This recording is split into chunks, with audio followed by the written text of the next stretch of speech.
Every day, it's Wisconsin Sports Daily with Steve Sparky Pfeiffer on the Wisconsin Sports Radio Network. Yeah, welcome in, everybody. It is Wisconsin Sports Daily here in the Wisconsin Sports Radio Network studios, powered by the Potawatomi Sportsbook. It's a Monday edition of Wisconsin Sports Daily. My name is Tim Allen. I am not Steve Sparky Pfeiffer. That is Charlie Usen. He is not Steve Sparky Pfeiffer. Sparky is he's off today. Yeah. He's a little busy, a little preoccupied. Well, hey, if I give Rami garbage about taking Mondays off, I got to give Sparky the same way. Fair enough. I think this is a Makloff migraine Monday that transferred over to Sparky. He got one day off last week, got a taste of it, and now he's just milking it for the rest as long as he can. What day did he get off last week? Friday. Of course he did. Mm-hmm. That's right up Rami's wheelhouse right there. So we got a jam-packed show today. Ryan Wood talking Green Bay Packers football is coming up later on during the show from the Green Bay Press-Gazette and USA Today. Tim Dillard from Brewers TV and former Brewers pitcher will join us just in a few minutes here. So a lot coming up. But on this sick day or issue day for Sparky, I'm wondering, at a certain age, don't you kind of age out of calling in sick? And just, I can't make, a boss taught me many, many years ago, probably 30 years ago or so, that, dude, I don't need to hear all the details. I don't need to hear about all your symptoms and your vomiting and your diarrhea. Right. And all this and that and the other thing. Just tell me you can't go today. You're good. So at some point, don't we just age out, or do you still make things up and call in sick? I think culture kind of aged out a little bit, didn't it? I feel like at a certain point there, it was like you needed more of an excuse. It was a little harder to take off sometimes. Like you had to actually physically call in, so you had to kind of sound sick a little bit if you wanted to do that. Nowadays, you can just text your boss, you can email your boss. I think it's a lot more acceptable to just take a mental health day nowadays too. I don't think that was something that really existed before, and now people take those quite often. That's true. Whatever reason you need to, but at the same time, it's just like it's not right to ask anymore, and most people don't feel the need to tell anymore, and I think that's all right, right? I don't know. Are you those listening right now? Are you a boss that still receives those calls? I can't say I've ever made one. I guess I have, because in our industry, it's a little bit easier. I mean, if you can't speak, you can't speak. Right. I can't tell you how many times that I've worked just feeling awful. Mm-hmm. Cold, you Sudafed up and just kind of grind through it or whatever. But I mean, you lose your voice, or something happens to your voice. Yeah, that's a little bit easier on our side. But are you a supervisor of a staff that still does that still go on?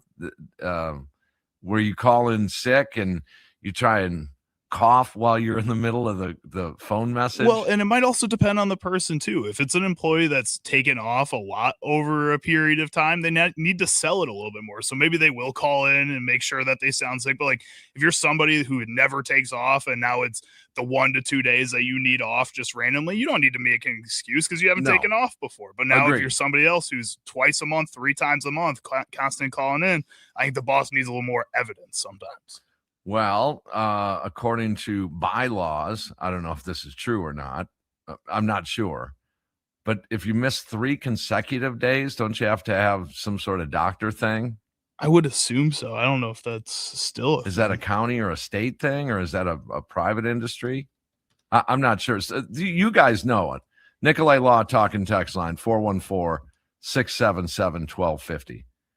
Because I think online, I ran across about 5 or 6 years ago, somebody put together a montage of people calling in sick. It was just a beautiful thing. I just entertained by that stuff. Now, is Stevie, is he transparent on why he's off today? Yeah, he is.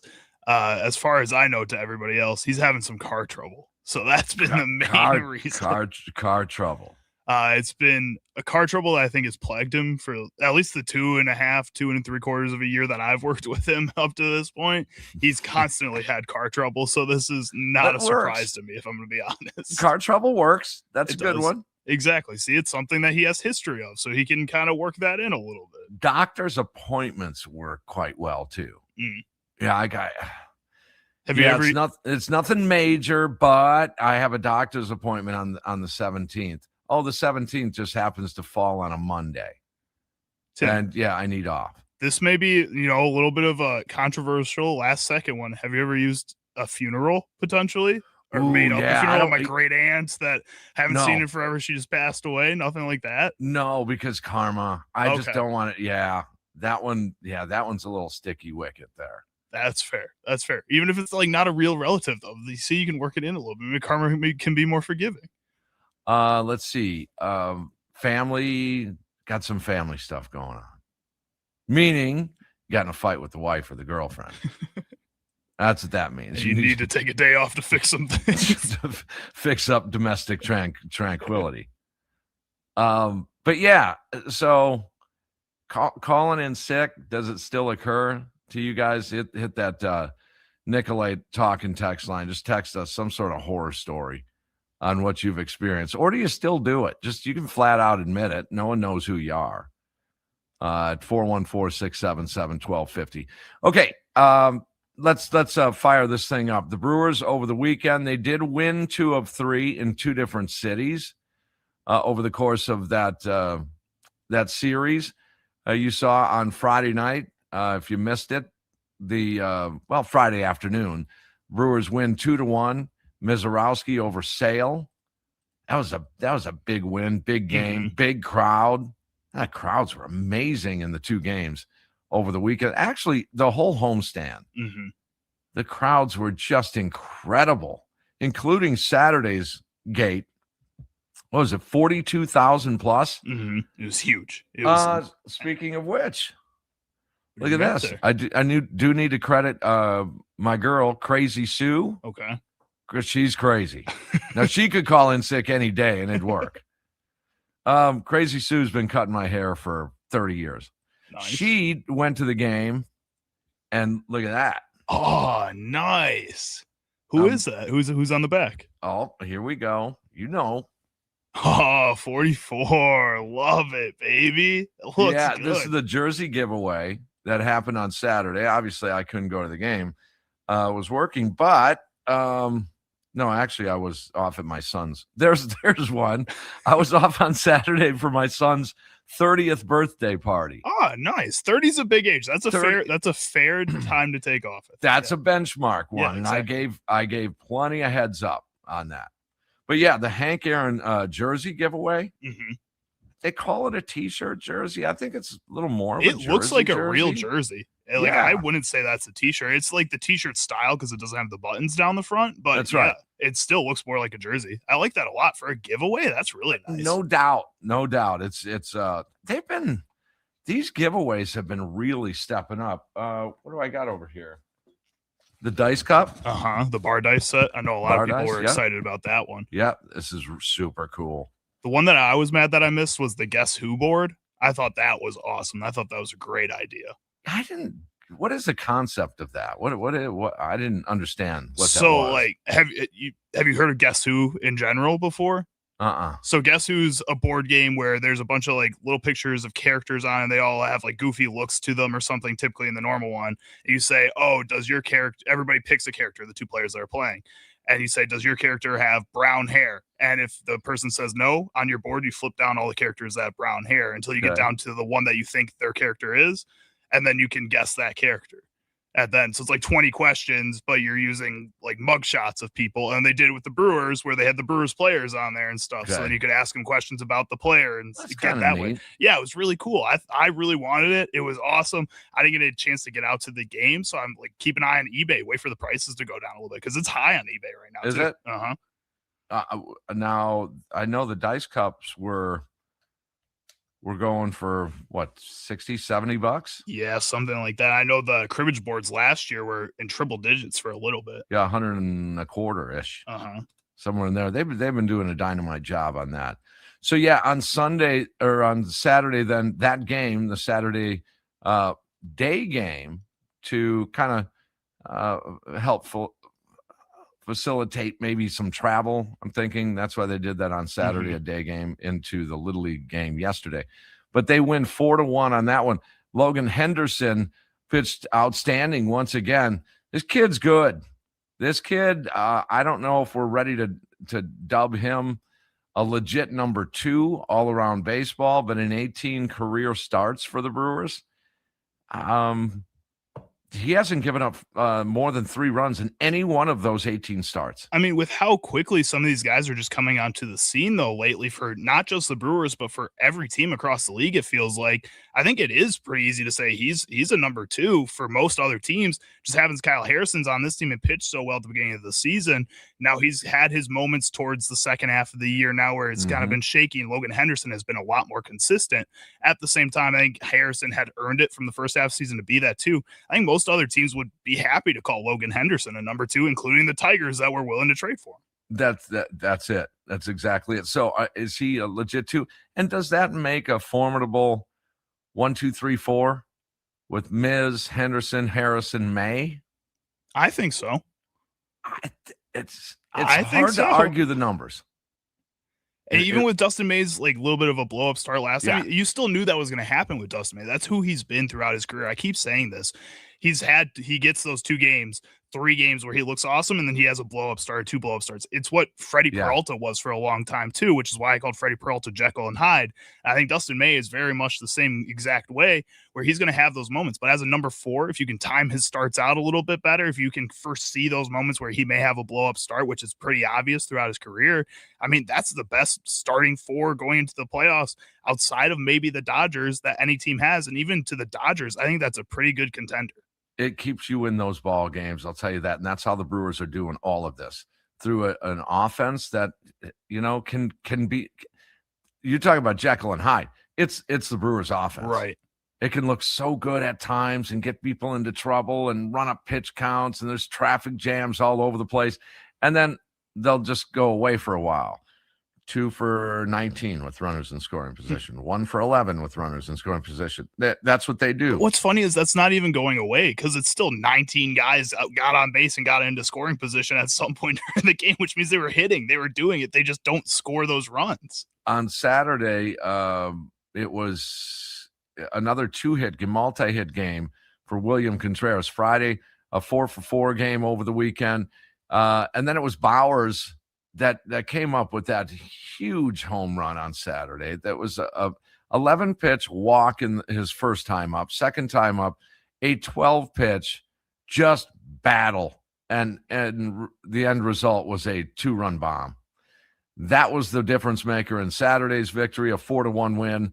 And then last night, the Little League Classic in Williamsport, Pennsylvania at Bowman Field, a 4-2 loss, where you had ample opportunity to score runs. It was this close to a walk-off by Wild Bill in that bottom of the 9th inning. A couple of runners aboard, one that, we kind of thought it was going to get out of here for the walk-off victory. I wanted to see it. I was calling for it. I was predicting it, that the Brewers would win in walk-off fashion, and then the Little League, all the Little Leaguers in the crowd, they'll just storm the field.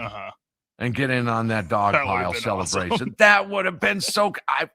I can just about guarantee you it was going to happen. What are they going to do? Arrest a bunch of little kids? No, probably not. But I think there may be some liability problems if a kid gets hurt dogpiling in the middle of an MLB game. So maybe probably, that's a problem. But that wasn't going to stop. It's not going to stop them. 1,500 little leaguers. I'm not getting in the way of that, man. That would have been Those kids so can be cool. ruthless. Man, that would have been cool. But the Brewers fell 4-2. They did take the series over the weekend, and an 81-50 mark, still good for best in the majors, and obviously the 1 seed in the National League. Now just 31 games remaining here in the 26 championship season in the regular schedule, and then off to the playoffs. It is a 6-game lead over the Chicago Cubs in the NL Central, and things getting a little bit closer between the Brewers and Dodgers at this point for that 1 seed. So we get to scoreboard watch as we move forward. Then on Friday night over the weekend, you had your Packers playing, and they get a 33-13 win over the Denver Broncos in Denver. Yes, they do. It was a fun game in terms of when you compare it to the first game of the preseason. Kyle McCord, I think, is a guy that throughout this whole entire preseason, training camp, mini camps, I've been in love with. I think he's going to be a really fun, at least backup quarterback for at least a period in his career. And I also feel like a Tyrod Taylor, despite having a touchdown in this game, despite being all right and doing what Tyrod Taylor does, is a really cheap cut before the season starts. And I'm going to keep fighting that Kyle McCord is going to continue to earn his spot as the backup quarterback for this Green Bay Packers team. Jordan Love, everybody keeps saying Tyrod Taylor is this type of player who can be a leader, can go out there and teach Jordan Love a thing or two. But Jordan Love is also, let's not forget, 8 years into his career at this point, 7 years into his career, and is at a spot where I think he is ready to take that over himself and shouldn't need that extra mentoring when he's had Aaron Rodgers, and he can help kind of get a lot of these young players to start falling in behind him instead of needing somebody else to be that leader for him. Is Tyrod Taylor a potential starter on certain teams? That's how I measure your backup quarterback. Your backup quarterback in the NFL should do one thing. It should be not losing your opportunity to win a Super Bowl. Mm-hmm. That's how good your backup quarterback needs to be. So falling under that definition, if Love goes down and your aspirations are and should be to win the Super Bowl, I think the Packers are at that point. So if Love goes down, does it just go away, your Super Bowl chances? Do they just go away if Love goes down? Yes. I think even with Tyrod Taylor there, yes. Okay, then you need a better backup quarterback. Do you think like you need I'm just saying chance. You should maintain a chance. Going with a rookie, mm-hmm. I would say 99 times out of 100, that chance is gone. But the ceiling is a little higher, though. Like, I feel like with Tyrod Taylor, it's 100%. Like, I don't think he's a guy who helps you get through the playoffs. Like, I think it's 100% gone. If it's a 99% chance with a rookie, that's a 1% better chance. I would go the other way. I think your chances are still there with Tyrod Taylor being a veteran like he is. I would love to have, say, a Jacoby Brissett. Mm-hmm. I think he's better than Tyrod Taylor. Gardner Minshew, maybe? Do you like him better than Tyrod Taylor? Probably, yeah. I would say a little bit, but probably in the same realm. Mm-hmm. All you want to do is not lose your chance. With a rookie, I don't know if it's there. But he looked good.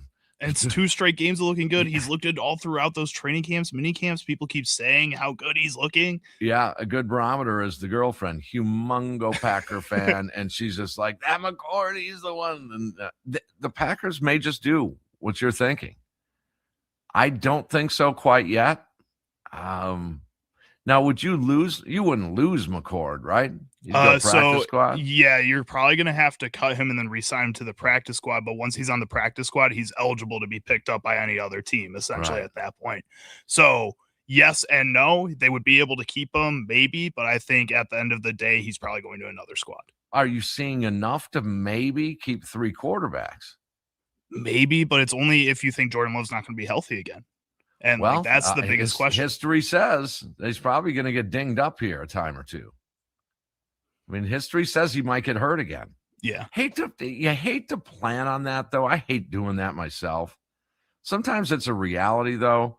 When someone has the habit of injuries, you just can't pretend that an injury is going to happen. No. All right, we'll take a break here. Tim Dillard will join us on the other side here. We'll talk some Brewers baseball as the Brewers 81-50, just 31 games left here in the 2026 championship season. We are in for Sparky today, one of those lame excuses for a day off today. That's car trouble. Car trouble, come on. Car trouble? Get more creative.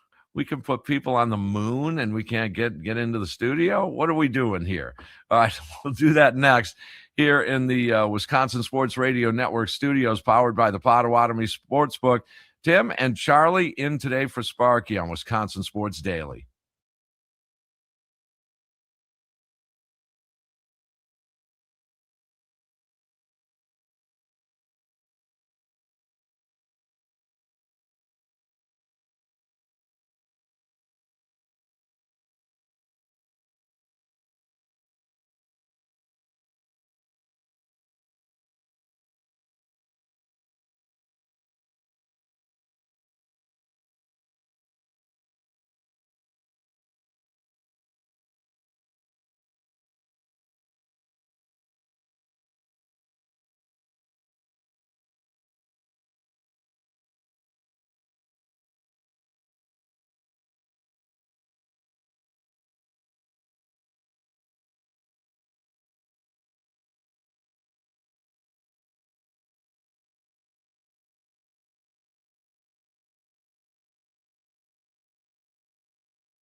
He's a former Brewers pitcher. You can hear him on his podcast, Buses, Benches, and Baseball. It's time to hear from FanDuel Sports Network Brewers analyst Tim Dillard as he joins Wisconsin Sports Daily on the Wisconsin Sports Radio Network.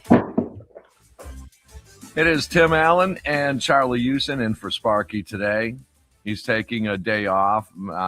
It's Monday, and you figure it out. Long weekend. He was off Friday. He's off Monday.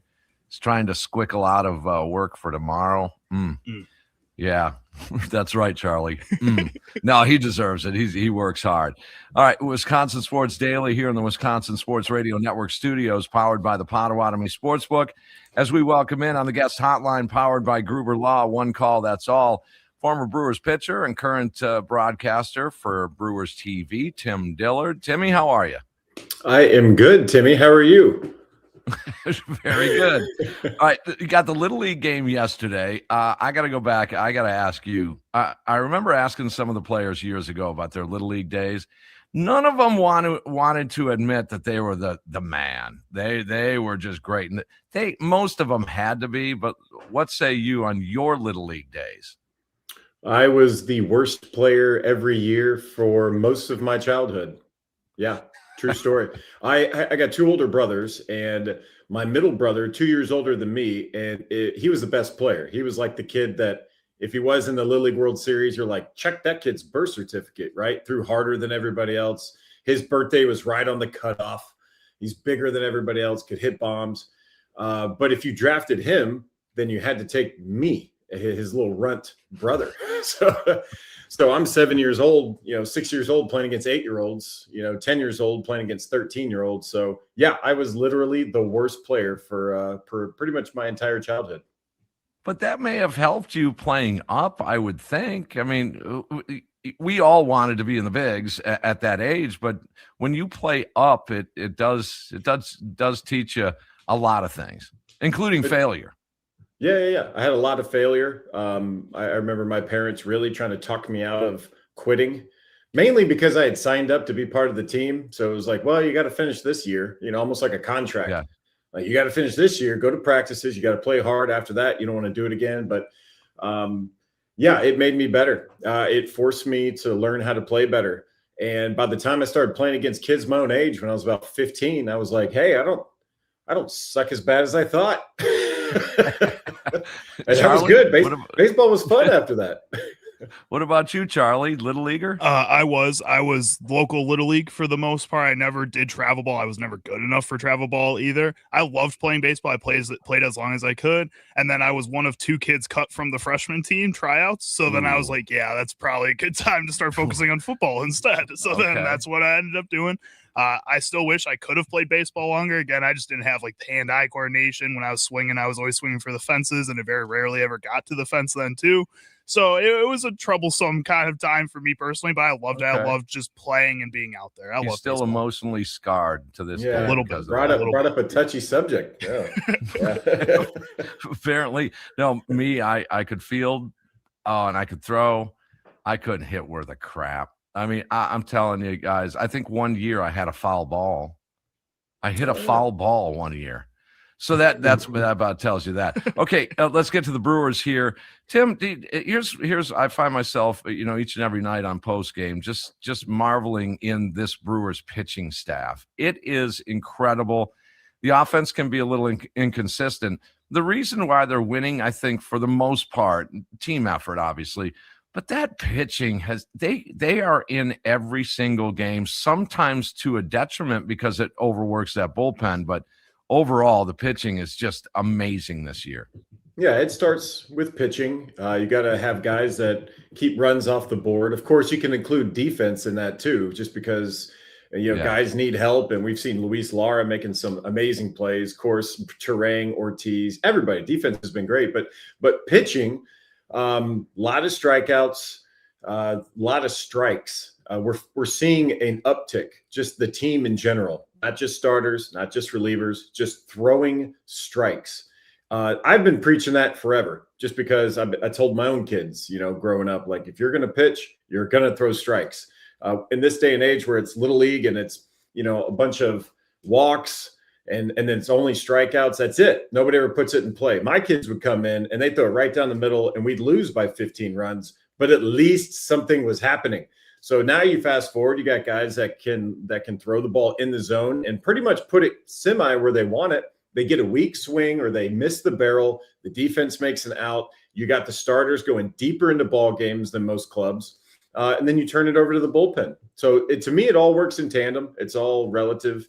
And one leads to the other. But the pitching, I mean, these guys are throwing strikes and their stuff's elite. It's impressive. It's truly amazing. And I'm with you on the walks part of it. I remember telling my son the same thing. He went the junior college route before going to Division I. And I told him since he was little, dude, I'll come out there and take the ball from you. You're not walking the farm. I was at a game in Tucson for one of his ball games. Tim, even at the college level, there were so many walks in that game. Yeah. I could not believe that it was college baseball. I mean, granted, guys have bad days, and I understand that. But I mean, you're looking at the walk totals for a college baseball team at 7, 8, 9 double-digit walks in the ball game. You saw Murphy's, I guess, fuse got lit with Gasser the other day. It was control issues. It was a lot of things, but he's not going to stand for it either. He has mentioned, leadoff walks. This is the big leagues. Guys can't do it. Walks of the devil, Bobby Boucher. Yeah, that's what we used to say in the bullpen. I had pitching coaches tell me over and over and over again, coming up the minor leagues, that a leadoff walk scores more times percentage-wise than a leadoff double. And I believed that my whole career till I got the broadcasting side, and I messaged like a particular person that goes and looks at stats, and they were like, no, that's not true at all. like leadoff doubles are going to score a very high percentage of the time, but more than a single, it was walks. Walks just lead you on a path. And I had a great conversation in the press box. We were talking about sequences. Some of the guys were up there talking. I was talking to Craig Kashan, kind of going over of how you get to a certain count. And you'll start to see this if you just want a clear, quick example. Mm-hmm. Yeah, how many times you see a guy get 0-2 and then they end up walking the guy, and the pitch that they walk him on is a secondary pitch, a slider, a changeup, curveball. And you wonder, like, man, he just walked the guy on a curveball. But if he gets a guy 3-0 and then he ends up walking him, it's usually on a fastball, or he strikes him out. It's usually on a fastball. It's about how you got to that count, and it's about how you get to that next batter. So if you're a batter, you come up to the plate, guy just walked, guess what? You don't have to swing. He's probably got control issues. So it's a philosophy. It's about what happened before, maybe in the last at bat. But if you're coming to the plate, it matters what happened to the guy in front of you. And I'll use Mizrowski as an example. This guy just pumps in strikes over and over and over again, to the point where he's done that for all the season. Now he's running into teams that all they have to do, they're walking up to the plate thinking, I have an 0-2 count. I have to swing right away. So he is getting even earlier swings and counts than he did before. So it's about building up that. And now, honestly, Mizrowski, he doesn't have to throw as many strikes. He has done what he is supposed to do. And now if he has a guy on and he doesn't want to throw a strike, that's why you're seeing all these swings and misses by feet, because they are just tricked into going, this guy's going to throw strikes. Strikes are great. There's a great Sandy Koufax, I think, quote out there. His best, he became a really great pitcher when he tried not to get guys to swing and miss and tried to get guys to hit it. And all of that is based around throwing strikes. Tim Dillard joins us on the guest hotline, powered by Gruber Law. One call, that's all. Tim, Alan, Charlie using in for Sparky today, Wisconsin Sports Daily. So you get to Christian Yelich. Sparky, I'm not going to put words in his mouth, has been pretty vocal about, I think everybody has been vocal about Christian Yelich, Tim. And myself, I've been pretty consistent with you. You're going to stay with him because the reward is there. It's right in front of him. I find it hard to believe that Christian Yelich down the stretch here and into the postseason will not be at least productive, at the very least productive. I just find that hard to believe that he wouldn't hit at least that bar. What do you think of Yelich? And clearly he has admitted the worst kind of run in his career, but are you with me on that? That, I mean, you're not going to bench the dude. It's just not happening. Well, I mean, the guy's got 12 years in the show, and he's been the best there is. You're allowed to go through a funk. I'm surprised it's a huge story. As you mentioned, they are 81 wins, most in the big leagues. Now, if they were second in the NL Central or third, and he was having this, it would be way more of an issue, right? Like, man, he's your stud. He's got to be doing stuff. But they're winning even with his struggles. That allows a lot of time and a lot of runway for him to figure it out. And I mean, in the last couple of weeks, he is scorching the baseball. The analytics show that. Now it's about, can he get it to fall? And the confidence is coming. We saw a couple of good swings even last night. So I get that, people want to throw the headline out there, but it's not like the team's bad. The team's really good. In fact, best team in baseball. So your quote unquote best player is not having to, going through a rough patch, and yet you're on the best team in baseball. I don't think there's any reason or a call to change anything. He's going to come around. He's going to get his big knock. He's always a threat. Take it from the pitching side. If I'm coming up and I'm facing Christian Yelich in the box and I look at the numbers, he could be batting 0 for his last 25. I am not throwing this guy anything he can hit. You're the one guy, I promise. Everybody's been burned. All the pitchers, they got to the big leagues. At some point, they got burned thinking, I'm just going to do this. Whack. And you don't want to be the guy that gets them hot either. We've seen the Brewers do that in the past. Remember, I think Aaron Judge, either this year or a couple years ago, he was like in a huge funk. And then like the last game of the series went like 4 for 4 and then ended up becoming like MVP or whatever. So is he going to get hot? Absolutely. He'll be just fine. It's actually surprising that has become such a big topic with the team being so good. But again, he is your highest paid player, but he's been doing it for so long. He's proven he'll be just fine. So, Tim, you talk about not wanting to change what's working so far for this Brewers team with Sal Frelick starting to come back from his rehab stint. He's been playing so well in Nashville, but now you have an outfield where you need to start playing Jake Bauers a little bit more out there because Andrew Vaughn has to play first base. He's playing so well. Where does Sal Frelick then fit into that outfield rotation? Does he just go into that Brandon Lockridge role now that Brandon Lockridge is no longer on the major league roster? Where does he fit? I have no idea. That's above my pay grade, man. Like, Matt Arnold probably sitting around. So when somebody asked me the other day, I was walking to set to do a pregame show, and a guy asked me like, "Hey, who are they going to call up in September?" And I was like, "I'm going to be totally honest with you. I don't think management knows who they're going to call up because they don't have to make a move now. You can have all the plans in the world, but baseball will shake itself out in a lot of ways. If the move had to be today, I'm guessing probably send down an infielder." And then just carry heavy a possible outfielder with Bauers. And then maybe not as many at-bats for Gary Sanchez. You start moving Andrew Vaughn into that DH role with a lefty on the bump, and then Bauers is at first. That's, I guess, what I would do on the onset, but I don't think you send down Luis Lara. I think he's proved himself that he can do a lot of things really well. And of course, the rest of the outfield, not doing anything with Mitchell, not doing anything with Churio. So I don't know. This is always a good problem to have. You hear every GM that has this problem. They always say that it's a good problem to have because we've got so many good players. Like, it's true. But you need that depth. Again, don't know what's going to happen in the future. It's good to have these guys. Brandon Lockridge was fantastic before he got hurt. They gave him a chance coming back, and they found out, we have a better formula with what we're doing right now, but that incentivizes guys in the minor leagues to go down, be studs, and get called back up. But you're right. Frelick's been doing great. I think they're going to want to welcome him back. Yes, and I think you have to play him though, Tim, as well. Yeah. I mean, here's a guy that's been through this. There's another year of organic growth with guys like Turang and guys like Contreras and Sal Frelick's right in there to go through what they went through against the New York Mets, to go through what they went through, to not let that happen again against the Chicago Cubs in an elim game, and now maybe take the next step. And I understand it's not, the linear approach here, but why can't it be? Sal has got to play. You got to find out. The one thing I've noticed too, Timmy, is that Cooper Pratt and Luis Lara at times against certain veteran high velo pitchers, and there's a lot of them out there, they have tended to struggle. They have tended to look their age at that time. And I think that's where Sal Frelick comes into play, where he's been there and has had success doing it.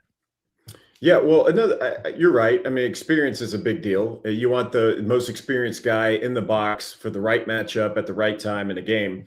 But I'm with you. I am a huge Sal Frelick fan because if I'm a pitcher, he's in the outfield. This guy will crash into a wall for you. But he's a spark plug. There's been several games this year and a lot, dozens over his career, where the game is kind of flat. If you talk to some of these guys that's been around, they talk about the even flows of the game, the rhythm of the game. And there's some times where the game is just flat on both sides. And you're in the 5th inning, you're the 6th inning, and it's just kind of and it comes down to spark plug. Sal Frelick is the biggest spark plug I have ever seen. He goes up there and in one at bat can change the entire rhythm of a game by smashing a ball in a gap and getting a slide in triple, come up clapping, come up screaming or whatever. And then next thing you know, the team goes off. He is a spark plug. You got to have those guys. You can't have a full team of those guys because they don't exist. But the Brewers have one, and I'm with you. I think he needs to play. And Luis Lara, just at the same time, I'm falling in love with this kid, man. This kid, switch hitter. He's got wheels. He's got glove. He's come up clutch a little bit yesterday, late in a ball game, run scoring triple. I see him in a Brewers uniform. He's a Brewers type player. And that fits into Pat Murphy, versatile in that outfield. I think you're going to see him in a Brewers uniform a long time, Tim. Well, I remember I was at a T-Rats game in Appleton, and I was sitting like front row. I know somebody, so I got good tickets. But I'm sitting there, and it's the 9th inning, and they got a man on third, less than 2 outs, and Luis Lara was up. And he was like 19 at the time or whatever. And to me, those are big moments. Like if I'm an evaluator, which I'm not, or if I'm a coach, or I'm not, but I'm just a baseball guy, I'm like, what's he going to do in this situation? Game's on the line. They're at home. It's a tie ball game. He's got to get the run in. What's it look like? And he worked a count, spitting on pitches down and away. I'm not going to fool with that. Looking for a pitch up, because in that situation, they tell hitters, hit the ball as far as you can. See it up and hit it as far as you can. It's a sac fly. Get the guy in. So he works a great count, ends up finally getting a pitch up, did not miss it, all over it. You could tell he hit it to the outfield. He knew right away it was deep enough for a sac fly. That right there tells me he's a smart player. He knows what he's doing. And now that I've seen the way he carries himself in the batter's box, I've said it before, I feel like he's one of those guys that was born in the batter's box. He walks up there like he feels more comfortable, even in the big league batter's box, more than anywhere else in the world. He walks up there, watch his swagger. You can't fake that. You can fake that for one at bat, maybe one game, but you're not doing that for a month. It's not real. And he is real. What he's doing in the outfield and what he does with his legs on the base paths, he is real. He's an exceptional player. Tim Dillard, I like your work. Brewers TV. Thanks for the conversation. Go Brewers, all right? Yeah, thank you. Go Brewers. All right, there he is, Brewers TV. Tim Dillard, former Brewers pitcher as well, as he joined us on the guest hotline powered by Gruber Law. One call, that's all. It's Wisconsin Sports Daily in the Wisconsin Sports Radio Network studios, powered by the Potawatomi Sportsbook. Tim Allen, Charlie Houston in today for Sparky. Stick around.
Yes, indeed. We just got done having a conversation with Tim Dillard. You remember what I said about all these ball players? They all claim they were the worst guy on their little league teams. Same with Tim Dillard right there. Well, and I told you that if they were really that bad, like the worst player in their little league teams, they would have been done freshman year just like me. I don't believe it one bit. All these guys, they might have been the worst on like their travel ball team that was the best travel ball team in the league. You were the worst on that team, which doesn't count. That's not being the worst. It does. Who was it on Married with Children? Al Bundy. I was gonna say you're dating me a little bit. I know that, but one of his shticks was that he scored like 4 or 5 touchdowns in his high school on his high school football team. Did you ever have like a game that you'll never forget that's just you were the star player that day and you got it done and you were the man? I mean, I was an offensive lineman from the moment I touched a football then the field. Answer's no. Yes. I did in freshman year of high school, though. I played defensive line for a little bit. I had a touchdown in that game where we were playing some team who was really bad. And I just ran through the line, took the football from the quarterback as he was trying to hand it off to the running back, and I ran into the end zone and scored a touchdown. It was awesome. That was high school game? Yeah, that was, again, freshman year, freshman football. Me and my friends celebrated, and then my coach yelled at me because we were up by like 40 points. There's your superstardom right there. Exactly. That's where the crowd went nuts. What number were you? Then I was 75, I believe. Big number 75 got in the end zone. Oh yeah. And I was a superstar, like you said. For me, it was basketball. Basketball. I in the rec league I played. I don't know. I was like 11, maybe 12. You if you scored too many points, you scored out. Okay. So I don't know why, but like in softball, when guys hit too many home runs, don't let that guy bat anymore? Or it just doesn't count or something. Who knows? Or it's an out, whatever. But yeah, I scored out at a tournament game once, and it happened to be held at Carthage College. That's pretty impressive. Kenosha. Yeah, and it was woo. I was about as bad at basketball as I was at baseball. It was football or nothing for me at one point, man. Football, not so much. Knocked down a pass once as a safety. Okay, there you go. Okay, a diving play too. I mean, guy was wide open. So I just had to run over and I dove. That's something. But I probably should have caught it. I mean, if I had to do it again, why didn't you just catch the football? I'm just so hell-bent on knocking it away. The announcer probably still said your number and or your name in that situation. So there you go. Did. That's all that matters. Not a pass breakup or whatever they call it. Knockdown. Okay, we'll take a break here. Still a couple hours to go. Wisconsin Sports Daily in the Wisconsin Sports Radio Network studios, powered by our friends at the Potawatomi Sportsbook. Tim Allen and Charlie Houston on the other side here. Are you going to hold it against baseball if there is no baseball next year? How much would that scar you in baseball? So we'll talk about that coming up on the other side. Wisconsin Sports Daily, Tim and Charlie in for Sparky.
Some shows talk about one team. Other shows barely talk sports. This show will talk Packers, Brewers, and Bucks. Every day. It's Wisconsin Sports Daily with Steve Sparky Pfeiffer on the Wisconsin Sports Radio Network. Hour number 2, Wisconsin Sports Daily here on the Wisconsin Sports Radio Network studios, powered by the Potawatomi Sportsbook. It's Monday. We'll get to the weekend soon enough, inching closer and closer to the NFL and a Green Bay Packers championship season. Tim, Allen, Charlie using in for Sparky today. Just a few weeks. The season starts on a Wednesday, is that right? Yep, it's really weird this year because they just want to start and play whenever they can, whenever they want. I think the NFL is kind of selfish. That's rude. Like, just start when you're supposed to start, like Thursday night game maybe, and then Sunday. Just load up the Sunday schedule. Don't make me do Wednesday, Fridays, Saturdays. Your Thursday, Sunday, and Monday. And even Monday, like, I like Mondays. Like, I'm one of those weird people. I think I like Thursday night football better than Monday night football. I just like night games. Just in general. DraftKings and I'm a day game guy. I'm a day game guy. Like, I like night games. They're fine, but I'd rather spend a whole day just watching football, man. That's why I love college football, too. It's just all day of just watching football. Now we have to weave through a Brewers Sunday schedule along with the Packers football schedule. That's going to be fun. Well, nowadays they got all the means for that. Like, you can just have the quad screen up or have multiple TV and a radio set up. Like, you can do that. I feel like we've got the means nowadays. We're super sports fans now, Tim. Over the past few years, there'll be a ball game at American Family Field, and Sal Frelick will be up, and he just took a ball, and it's a 2-1 count. And then the crowd goes crazy. And then you look around and it's, the Packers just got in the end zone. Uh-huh. Those are fun days, man. The sports overload days. Exactly. I love those things. And then the NBA's in October. I know you're so excited about that, Tim, for the Bucks championship season. Fired up. Well, yeah. Wow. This is, I'm going to, it's funny. I'm glad you asked. I'm going to really get into this Milwaukee Bucks rebuild. Okay. And start at the bottom. All right. So that way, no one can accuse me of, well, you're just talking about the Bucks because the Bucks are good. And, fast forward, I don't know how long it's going to take. Hopefully not very long. But probably pretty long. But this is the time to jump aboard for Bucks basketball. It kind of is. Mm-hmm. Start at the bottom on a rebuild like this and just go, there's just one direction to go, and that's up. So I was thinking about that a couple of weeks ago.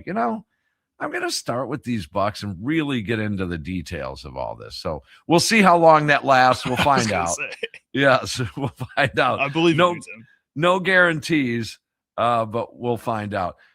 Nicolay Law talking text line 414-677-1250. Someone had a Luis Lara, really interesting Luis Lara question. Mm-hmm. So this is from the 574. He says, or they say, hey, Tim, have you noticed any confusion/animosity between the other outfielders with Lara when multiple players, including him, converge on the ball?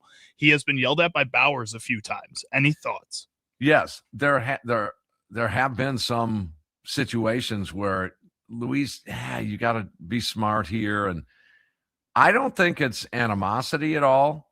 I think that's just part of the education. Bowers might be barking, like, better, whatever. Mm-hmm. You got to back off on a play like this. I think it's more of an educational thing for the young kid. You heard Tim Dillard talk about Luis Lara. We see eye to eye on that. Kid's a gamer. A little bit on the cocky side, so that might play into this. And sometimes that's the only way to get to a player like that is to just kind of bark at him a little bit and leave it go. I also think on the other side of things, though, as he continues to make the type of plays that he's been making throughout the start of his MLB career, Jake Bowers eventually will just learn, you know what? Luis has got that. Yeah, if he says he's got it, he's got it. I'm going to trust that he's going to get out there and get that. True. So he's just got to earn that a little bit more. But as they grow as teammates, as they keep playing with each other, they'll gain that mutual respect to know when Luis needs to back off or know when whoever's playing right field, whoever's playing center field needs to say, Luis has got it. So the Little League Classic, meanwhile, was last night, and I like what the Major League Baseball has done Mm-hmm. with that Little League Classic. I think the travel schedule, I think they could be a little bit more, I don't know, adhering to, if you're going to do it this late in a season, which you kind of have to. Little League World Series is in August. I think you should be more articulate on the scheduling of the two teams. Mm-hmm. Maybe it's you choose the Phillies and the Brewers when the Brewers are in Philly. Well, and that's what they do for the Field of Dreams game, is that they pick a team who's more local, that's closer, that it makes it a little easier for them to travel to Iowa to play that game, and it's more built into the schedule. Why would you not do that for the Williamsport game? Yeah, but you're flying from Milwaukee, which isn't all that Not far. crazy. And Atlanta's not that crazy from there either, but still. Right. But you could work a little bit better with that. The Brewers did have they got into New York on Saturday night. Then on Sunday morning, they head over to Williamsport, and then going back to New York. And they do have the off day today, which does help in that regard. So maybe they built it around an off day. I don't know what the Braves had today. I'm gonna assume an off day too. Yeah, I'm gonna guess an off day. Yes, they play tomorrow night against the Dodgers. Okay, so that played a little bit of part on the back end, but traveling into, coming from Milwaukee, okay, and again, you guys can say, Tim, they're charter flights. They go to the airport, they get on the plane. They don't have to wait out the delay is going to be an hour and 20 minutes. All that stuff, but it still is a little bit on the. I mean, you guys know what it's like to travel at times. Well, and sucks. I'm not going to use that as an excuse. I don't think any of the players would either. Because we had this whole discussion when their plane got delayed for 5 hours, That's right. and when we talked about that and how that wasn't an excuse, then it can't be an excuse now either. I don't think it is. Yes, you do have those charter flights, all of that. It's just a weird situation that when you have an event like this, like the Field of Dreams game, where you have other sets of rules for that with how you schedule that and how you set that up, why you wouldn't do the same exact scheduling and setup for this game as well. Yeah. All right. Next hour, we'll get into some Green Bay Packers football in that 4:00 hour. Ryan Wood, Green Bay Press-Gazette, will join us. And then we'll hear from Matt LaFleur, who spoke earlier today. That's coming off a 33-13 win preseason game on Friday night over the Denver Broncos. Okay, I asked the question prior to the break there about if the baseball season is locked out or striking. We have probable cause to guess that it's going to be a lockout from the owners. Mm-hmm. That's probably going to be what it is. What kind of damage does that do for you with regards to the game of baseball?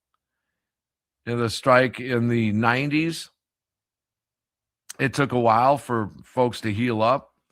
The steroid era, I think that took a little while to heal up.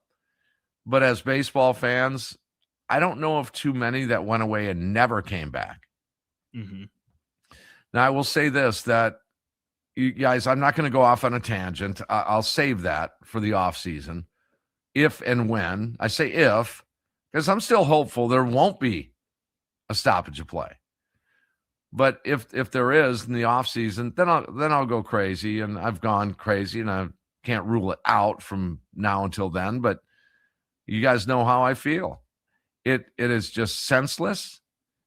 It's useless that you have so many billions of dollars to work with here, all told, top to bottom, all the way down to parking lot attendants, distribution centers, truck drivers that deliver the sausages into all these parks Mm-hmm. and all the product.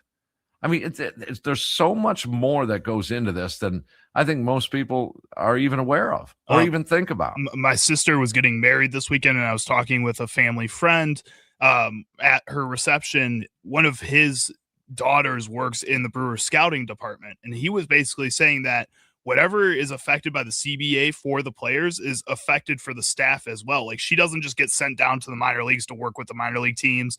None of that. She's under a similar contract to what the players are under, and she only gets 75% of her contract throughout that time that the players are arguing with the owners over all of this too. And she's just in the scouting department, so she can get traded like all the other players can too if they wanted to do that. And because of that, she's affected by all this and doesn't just get to keep working and doing her job the way she should. And there's a lot of people that are affected that way, indirectly and directly. I was thinking about it while I was cutting a pizza the other night. Oh man, I'm not going to name the brand, but there's one that I'm absolutely in love with. It's the ultra thin crust. Oh my goodness. It is the best frozen pizza on the planet. I love it. I at least once a week I'm into that pizza. Anyway, I got the pizza cutter, pizza is down on the counter. Right. And I was thinking about how you chop the pot with all these billions of dollars. As I'm cutting the pizza, I'm saying, okay, this piece is good for you because you own the team. You should make some money. Right. Because you own it. This is for the players because you're kind of the life's blood. You make it go. This cut over here is for these guys. And boy, it turned out really good. Everyone was happy. Everyone was happy because everyone got their piece of the pizza or the piece of the pie, the old proverb. That's what's upsetting here. Now, what kind of lasting damage will that do to me if there is no baseball? On a compensatory damage side of things, to use a legal term, I'll be out some money. And I don't get paid. I'm not going to get paid. I don't do a post-game show. I'm not getting paid. I'm not getting paid for a season. Well, unless Sparky keeps deciding to take extra vacation days and take off and stuff, then you get to be Don't here. buy a new car, Stevie. Just don't buy a new car.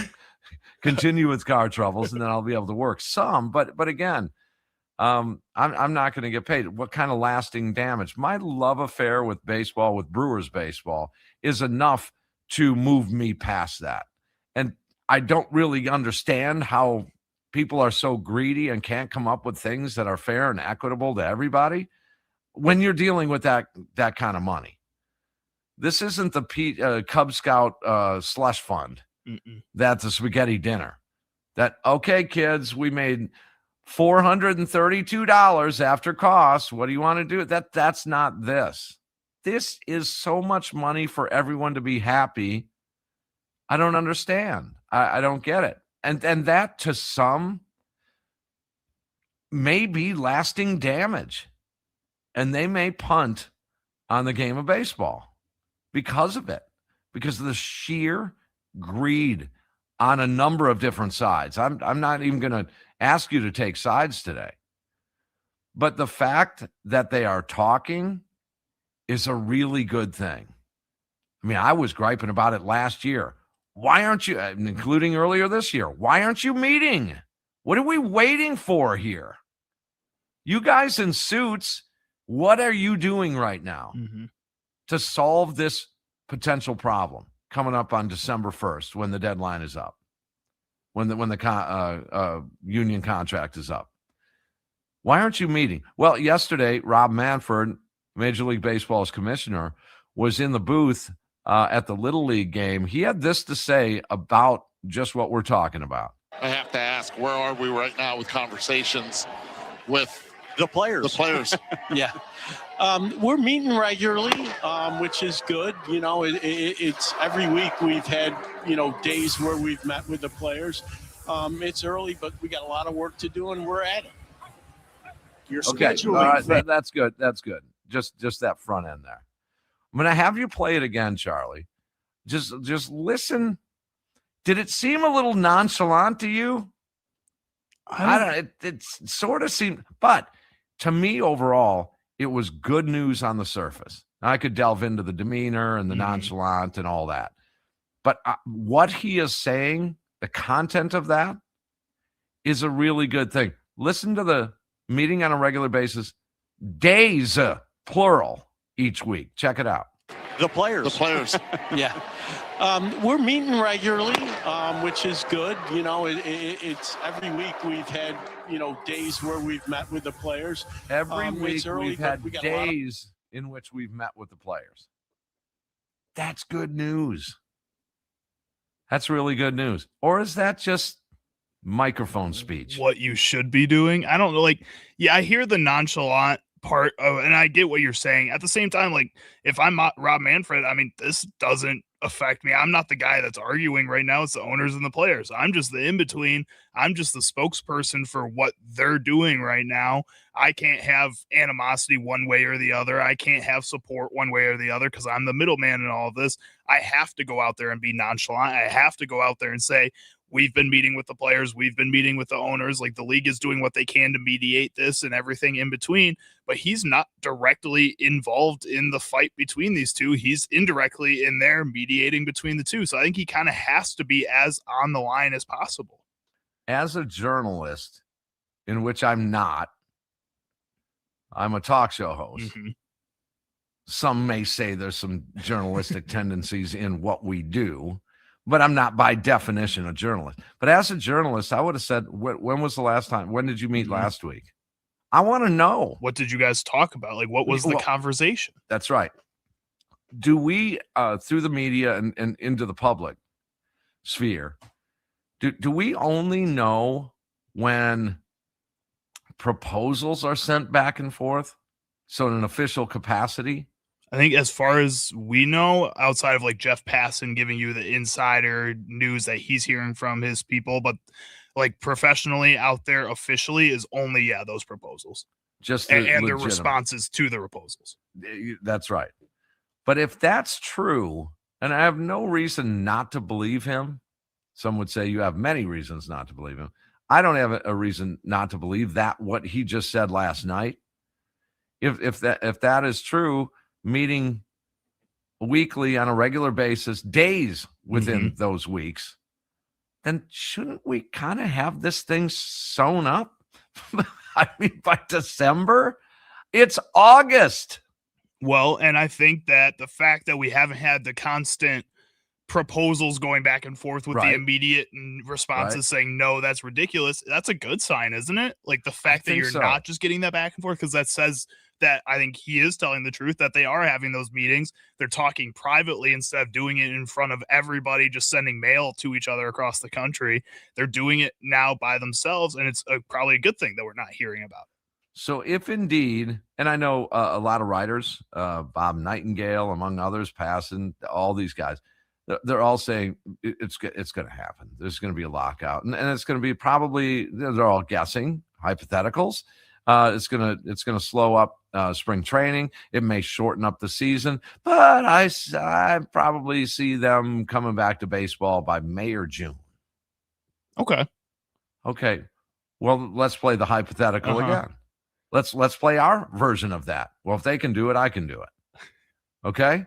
Let's hear what if the season is washed out? What kind of damage will be done to your opinion of Major League Baseball and being a fan of the Milwaukee Brewers?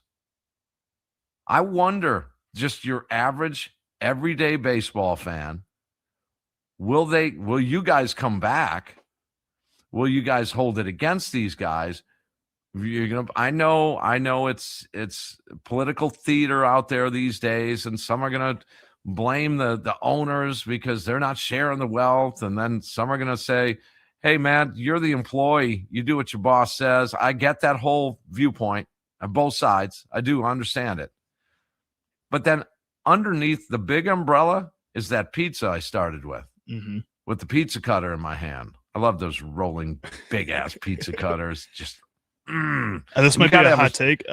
You have to have a sharp one too. Your pizza cutter has to be sharp. My girlfriend and I use kitchen scissors to cut pizza. Yeah, it works so much better. Really? Yeah, you don't have to keep going back and forth. You know, you got the cut all the way through. I haven't tried it. I'll try it. Give it a shot. Okay, I will try that. But you let it sit for a little bit to let that cheese settle, because then it doesn't get all goopy and cheesy and stringy. Well, I mean, unless you like that, because that sounds awesome. I love goopy and cheesy and stringy. That was the title of my last album, Goopy, cheesy, stringy. I like that. Yes. The Nicolay Law Talking text line 414-677-1250. I think some people will just draw the line and just say, I'm not going back. I'm not paying $1 to go see another baseball game. Let's head to that talking text line. Tommy and Dallas, great dude, met him out at Natty Oaks when I was out there filling in for Sparky on Friday. That was a lot of fun. He says it took a bunch of roid rage monsters mashing 700-foot home runs and resetting the record books for about a decade for baseball to be back. Right now, baseball is as strong as it's ever been, and they're about to go in and step on it. So dumb, so greedy, so unnecessary. Completely unnecessary, Tommy. Thank you. Totally unnecessary. I fully understand having some employment issues. Totally get it. I've been there a couple of times. I've had a big problem in the corporate world with employment issues in my lifetime. But in this case, time is or was on your side. Roll the clock back, rewind. Nobody is going to accuse me of jumping on this issue too late. Nobody that listens to my work. You guys understand that last year, it's been over a year. Last May is when I started getting on this bandwagon of, why aren't you meeting now? I don't understand it. You know it's coming. And you know how time flies. Why aren't you meeting now? This was May of 2025. Mm-hmm. And the CBA ends on December 1st of 2026. A year and a half later, a year and a half earlier than that deadline, I said, guys, get going. Meet now. We can solve a lot of world's problems in 18 months, can't we? Mm-hmm. We'll get going on it. But you don't. Clearly they didn't. But if you're selfish, if you're rich, if you're these people running the league and the people playing in the league too, because both sides are to blame for this. I hate people that are like trying to pick sides on this because both the players and the owners are to blame for all of this and what's happened so far. All those people would say, yeah, but in month 18, we might be able to get the most we could get out of this situation if we wait the whole 18 months. And I understand that too. I understand that deadlines get things done at times. Mm-hmm. But there's so much on the line here. There's so much on the line here. Let's not play that cat and mouse game. Mm-hmm. Let's do what's fair and equitable. You on the player side, you're going to have to give a little on this. You guys on the owner side, do you want the money spout to be turned off? Mm-hmm. You're going to have to give a little bit on this. Yep. You're going to have to give a little bit, owners. You're going to have to. And you on the other side, you're going to have to give a little bit. And again, I'll repeat the essence of this. Who gets hurt in this? Who really gets hurt in this? Everybody but the two sides that are fighting right now. Exactly. Literally everybody else. The owners have way more than enough money to kind of hang out for quite some time. They're not going to change their grocery shopping list or their charter flights or their car service at all. The players, on the other hand, got a good living going, even at the major league minimum. Mm-hmm. $700,000, $800,000. They're going to be okay year. too. A lot of them are going to be okay too. And there's a slush fund that will take care of some that aren't. And the minor leaguers get to keep playing through all this. This is all going to be fine for both those sides. And that's what's frustrating. Both sides. And who gets hurt? Number one, financially, again, compensatory. It's all of what I've been talking about. It's the concessionaires, the products. Who makes the buns for those bratwursts at American Family Field? They're not selling nowhere near as many. Mm-mm. Racks of Buns. Well, that was my other album. Racks and Buns. I like Racks that. and Buns. Was that your rap spinoff, your rap alter ego that you were working with? That was my rap album, Racks and Buns. I like that. But everybody gets damaged to a lot more degree than the two sides that are fighting over this. And look at legal counsel Oh, they're getting fat on this too. They're loving Mhm. this. This is awesome for them, man. This is Yeah. all awesome. Tim, let's head on over to the Nicolay Law Talk and Text line one more time before we have to hit a break here. Let's get to Tom in Franklin. Tom, how are you feeling about these discussions, and how will you react if there's a strike? Well, I think probably PO'd initially, but when there's a first pitch, everything will be fine. Back at it, really enjoying it. You look at the faces of all these young kids over the weekend, the little leaguers, and watching my grandson play many moons ago. It's just part of our fabric. You can get mad at it for the moment, but it's our part of our life. Yeah, and I'll be back too, Tom. I'm with you. I'm with you, man. There's even with a delay, and it would never severely damage my interest or love of Brewers baseball and Major League Baseball. Exactly. It will heal up for sure. But some people aren't like you and I. They'll hold that grudge. And they'll just say, nope, these fat cats and, end of the bar stool. Nope, I'm never going to shut that game off. I hate baseball now. Yeah, Eventually, ultimately, they're the losers, though. they're losing out on that entertainment. Yeah, I would agree. Tom, thanks for listening today. You bet. God bless. Yeah, you too. All right, 414-677-1250, Nicolay Law Talk and Text line. A Monday edition of Wisconsin Sports Daily, where Tim and Charlie are holding the reins for Sparky, who is off. We're here in the Wisconsin Sports Radio Network studios, powered by the Potawatomi Sportsbook. Stick around.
All right, I think Tim was taking out the dogs and maybe got a little distracted. Maybe one of them found something in. Oh, there he is. He's on his way back.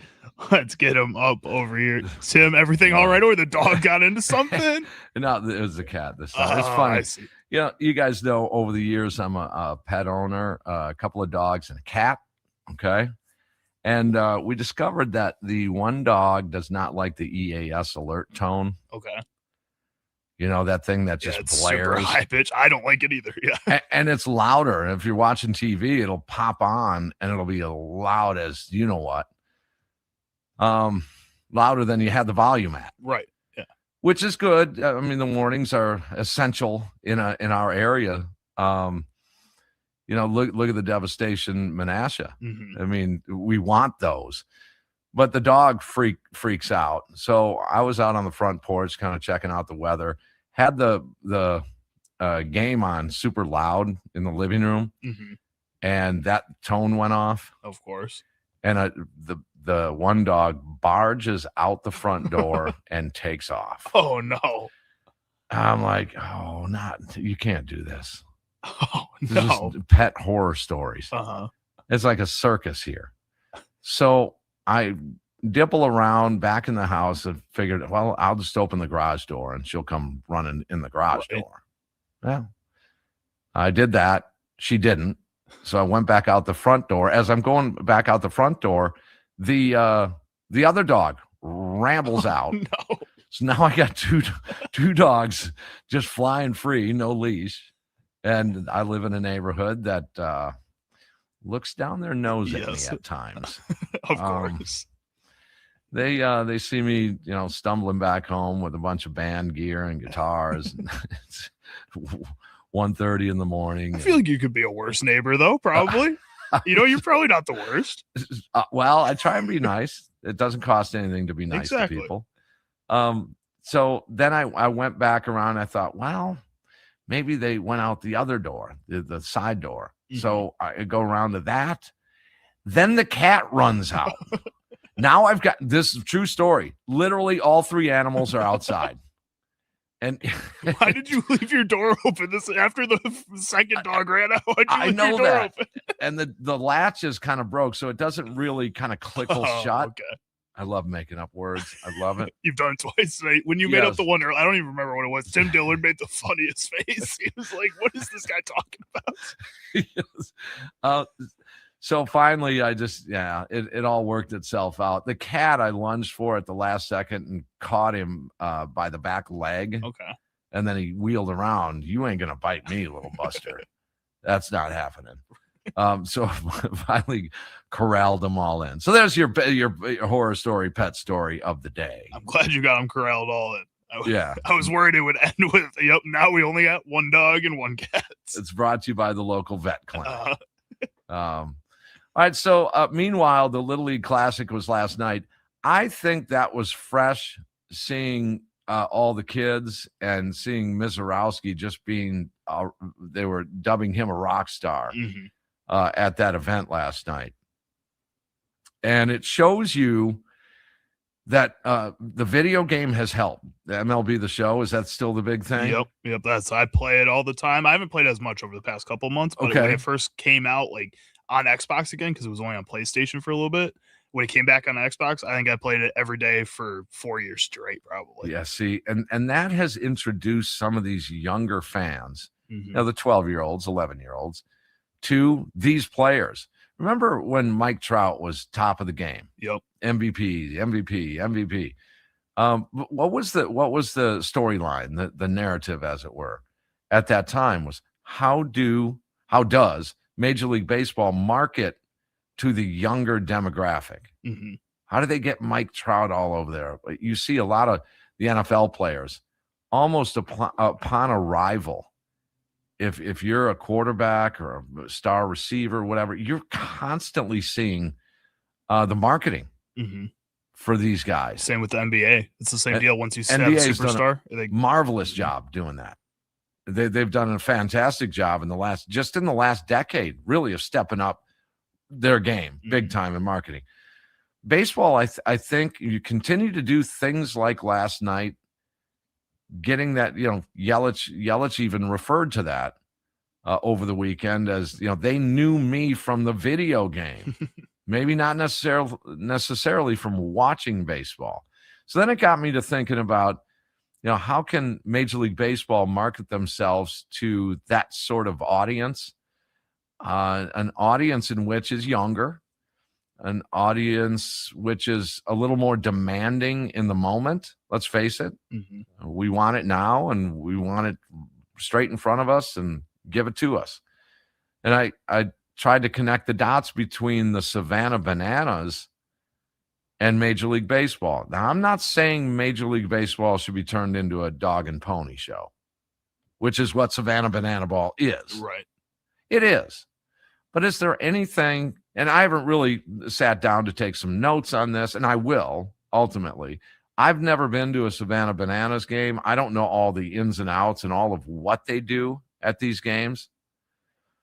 But I got to guess there's a few things that Major League Baseball can take from that to kind of transfer over to the game itself.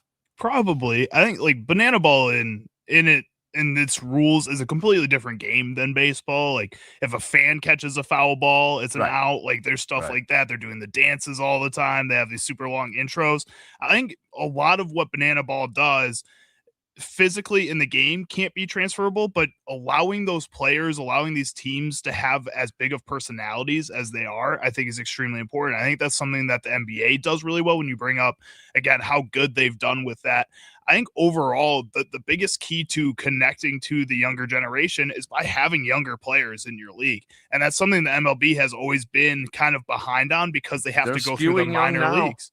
But it is starting to skew that way now. You're seeing a lot of young players fly through the minor leagues, or people getting signed to MLB teams at 16 years old, so that when they do spend 3 to 4 years in the minor leagues, they're coming up at 19 and 20. And then the MLB is doing a really good job at making sure that Bobby Witt gets marketed when he is really good, that a lot of these young players, that Jacob Mizorowski's are getting marketed, and that the Brewers continue to bring those guys up. And that's huge for the league overall, and why these players are so easily connecting to the younger generation now, because Jacob Mizorowski's in the stand pulling Pokemon cards with these 12-year-olds. Yes. That's what they love doing. That's what they love watching on YouTube. So they're connecting with that. And the MLB hasn't really had that before, at least in my lifetime.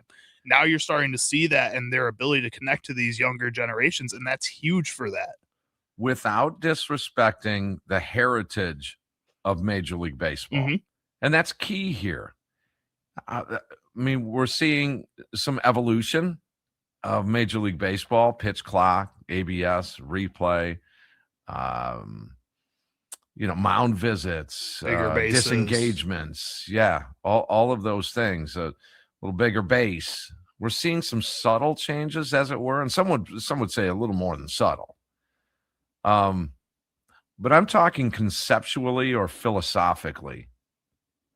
Is there something that Major League Baseball can do to kind of spice it up to today's society?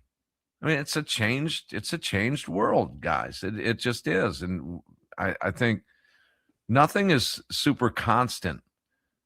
Baseball is the constant in life. It's really not. It's got to evolve, and I'm okay with some changes. If it were me, I would keep technology away from the game as best I could. I mean, why is it that you have replay on a foul ball past the bases, but you don't have replay on foul balls in front of the bases? Right. What are we doing here? Like, if you're going to do it right, do it all the way in. And also, like, with the whole adding the ABS challenge system and all of that, what I've kind of learned is that these umpires are good at their jobs. Like, for the most part, these guys have under 50% of correct calls from the catchers or from the batters. The umpires have been no more part of the show than anybody thought they would when this got added in. Like, this has just been a really well, and everything they've done so far has been really well implemented to the point where it hasn't changed what you thought about the game. And at some points, it's even making groups that were getting talked down on, like umpires, show that they can do their job really well. And this might not even be that necessary. I mean, if it were me, I'd mandate that every ballpark does what a lot of ballparks do, including American Family Field, is adhere to the kids. I said it last night on the post game show. I remember talking to Sparky about this years ago.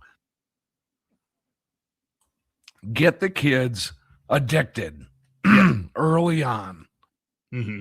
I get that. And I think with a lot of my youth and why I talk about, even though not being really good at playing baseball when I was younger, I still love the game because I got to go to Brewers games on Sundays and run the bases. That's true. That sort of thing. Exactly. Get them addicted early on, because then when they do get a little bit older with expendable entertainment dollars, then they're already addicted. Mm-hmm. Then I'm buying jerseys and hats as an adult. I'm going to games and buying better seats than I was ever having when I was younger. Like, I'm doing things because I love that team from when I was a kid. Give them a baseball. Give them, a pack of baseball cards as an usher. Load every usher with a bag full of packs of baseball cards. You can't tell me they can't afford it. That's pretty easy. You can give. I feel like, do cops still hand out baseball cards? Is that still a thing? I think they. I remember doing a news and note on that. Whether that was this year or last year, they did bring that back a little bit. I thought. Like, that was always huge to me. Maybe whenever there's an we were officer doing, like, that's listening in the state. Yeah, let us know that the firefighters, like stuff like that, where these kids are interested in those other things when they're really young. They love seeing the fire trucks go by, the policemen come by. Hand out baseball cards too, and say, "Hey, come see us at the game because we're going to patrol around there too, and you can be friends with us out there." Like, it's all fun. You can make this just a huge community beyond baseball.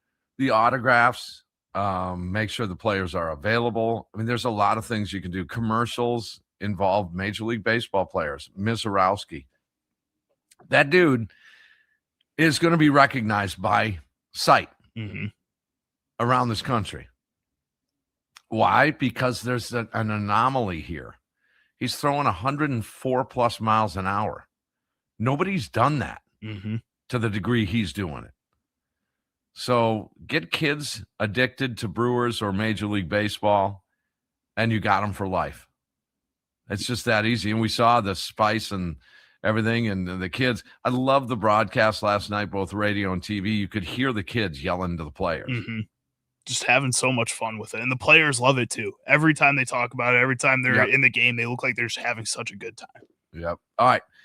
Meanwhile, the Green Bay Packers were in play on Friday night. We'll get to that coming up in just a bit. Charlie Sounds on the way.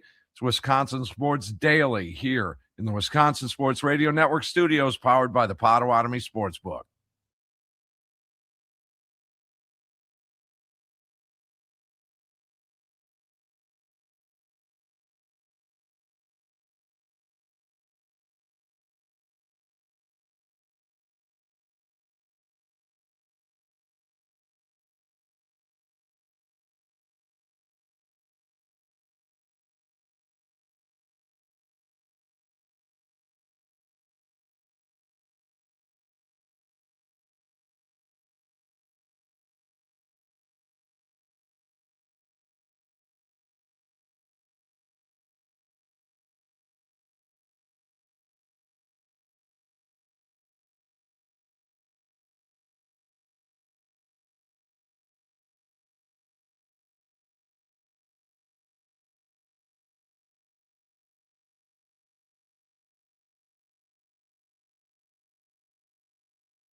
Welcome back. Wisconsin Sports Daily and the Wisconsin Sports Radio Network studios, powered by the Potawatomi Sportsbook. Tim Allen, Charlie Usen in for Sparky today. Did you see over the weekend those fantasy football players, Ashton Genty, with a non-contact knee? Did we get solidification on what that is today, Charlie? Do you know? I haven't seen any new news here about Genty. Last I saw was just that, he got carried off the field. They said it was a lower ankle that they believe that he's believed to sprained his ankle, and that's the problem. It's a sprained ankle for Ashton Genty, and the Raiders don't know if he's going to miss any time. That's the latest from Adam Schefter on the Pat Well, they were McAfee worried show. yesterday, maybe more of a knee thing, and then it came out ankle. Is it high ankle, which is about a month? Which I don't think anybody is saying high ankle yet. And I think that's typically something that they like to report as soon as possible because, like you said, that's a longer-term injury than just a typical sprained ankle. Someone had a fantasy draft over the weekend, too, and took him. Oh, yeah. I mean, like, again, if it's just a sprain, if it's not an ACL or anything like that, that's not a big issue. You just pick up his backup for a couple weeks, right? That's right. Or Kirk Cousins. Kid named Washington. All right. Mike Washington is his backup. Yeah, give him a shot. Why not? Handcuff him. All right. On the way, we're going to hear from Coach LaFleur after the break here. Spoke earlier in the day today, talking about everything Packers. And then Ryan Wood, Green Bay Press Gazette, will join us. Get into some Green Bay Packers conversation on the other side. There's Charlie Usen, Tim Allen in for Sparky today.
Some shows talk about one team. Other shows barely talk sports. This show will talk Packers, Brewers, and Bucks. Every day. It's Wisconsin Sports Daily with Steve Sparky Pfeiffer on the Wisconsin Sports Radio Network. And here we are, hour number 3, Wisconsin Sports Daily in the Wisconsin Sports Radio Network studios, powered by the Potawatomi Sportsbook. Tim and Charlie in for Sparky today. All right, can we talk about household appliances? Sure. Yeah. I mean, we have to.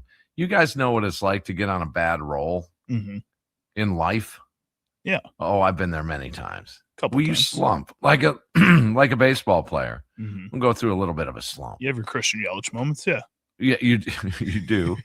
Where your car has some issues, and then you get home and the Wi-Fi doesn't work, and then you get home and you can't get the TV on because there's 17 different remotes you have to use. And all you want is your favorite restaurant for dinner, but they're closed tonight. And they're closed on Mondays and Tuesdays because of COVID, and it destroyed everything. All of those things, it can all add up. Appliance, the washing machine went out this morning. That's fun. Well, you can just go in the tub though and just wash them in the tub. You can make go that work. Old school. Yeah, exactly. Get a washboard and everything. Yeah. So that is preventing me from beers tonight. Okay. Because I have to wait for the washing machine repairman. Well, who says you can't have beers at home? Invite the buddies over and you guys wait for the washing machine repairman together. Oh my God, would not fly. Too many shiny objects in the air flying around. The girl, oh no. No. Dogs, and I got everything and scattered. And so that we got going on. Then the vacuum cleaner is just limping along here. $399.99 vacuum cleaner. But you're making it work. We go through one a year. One every year.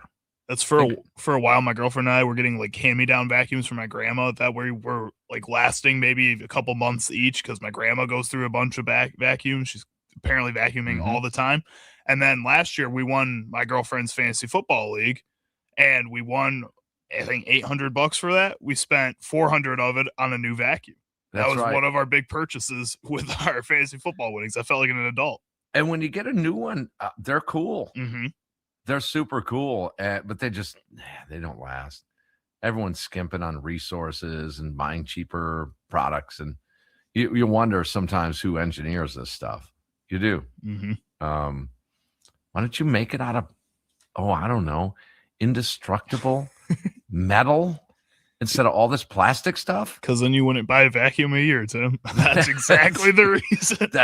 That's right. That's exactly right. Meanwhile, the Green Bay Packers on Friday, 33-13 win. Love looked good in the drive. I think Golden had a nice catch. Watson had a nice catch. Lloyd getting some action. You got to keep him healthy. Had a receiving touchdown. Yeah, on that opening drive. That was good looking drive. And they had to recover a fumble or recover a replay, if you will. But hey, Watson was down. Interesting, special teams stepped up, including, yes, your favorite kicker in all of football right now. 7 for 7 on all his kicks, 4 for 4 on field goals, 3 for 3 on extra points. This dude's killing it in the preseason. I think he's legit can be as a kicker. It's 2 games and you're bought in, 2 preseason games. Absolutely. You don't want to see him in the regular season at all. Like you're fine. That dude knew it was as soon as he kicked it, he knew it was good. I mean, most times you get these. I'm going to throw Uwe von Schaman name out there. Crazy name. Nuts. That's not a real person. Yes, it is. It was a kicker, and usually you get these guys and they're doing some body English and get in there. Not with smack. It's just with conviction. It is. So that was good. Got a nice return. You wonder if Brooks and Pierre Strong are in a battle to make the squad. You wonder about that. I personally like Pierre Strong. I mean, everybody keeps talking about how talented Marshawn Lloyd is and that if he can stay healthy, he's going to show that his agility and his ability to cut and just sneak through places is going to get him into that running back 2 role easily, maybe even fighting for extra carries with Josh Jacobs. What I've seen so far in the preseason is that, yes, while he can be shifty, sometimes he's like almost too shifty and he's really easy to take down. He is still a smaller back that doesn't feel like he's going to go out there and give you anything after contact. And that's something that's kind of worried me through the preseason when, yes, he's getting those running back 1 carries. He's getting that type of rep. It doesn't feel like he's completely earned that, and that when he gets into the regular season against true NFL defenses, not the more vanilla ones that you start to see in the preseason, but real ones, that is he going to be able to break enough tackles to actually be effective on the field? Like to see him pick the hole and go. A little bit more than he's doing now. He's, again, shifty, but almost too shifty. It feels like he's not aggressive enough when he sees that opening to go and do that. Maybe that takes reps, and maybe that's what we're starting to see. It's 2 preseason games. Maybe he's the guy you need to see in the regular season for him to be able to go, oh, it's clicking, I'm going to hit that hole now. But by that point, you're going to have Josh Jacobs back, hopefully. And you wonder, is there a backup quarterback battle going on there right should now? Be. If there's not, there should be. I still say it's Taylor. I mean, you grabbed him for a reason. Yeah, but also, like, to cut him, it's only like $700,000. That's all you pay. Like, it's nothing to just let him go either. Risky going with a rookie. It is, but he's played so well.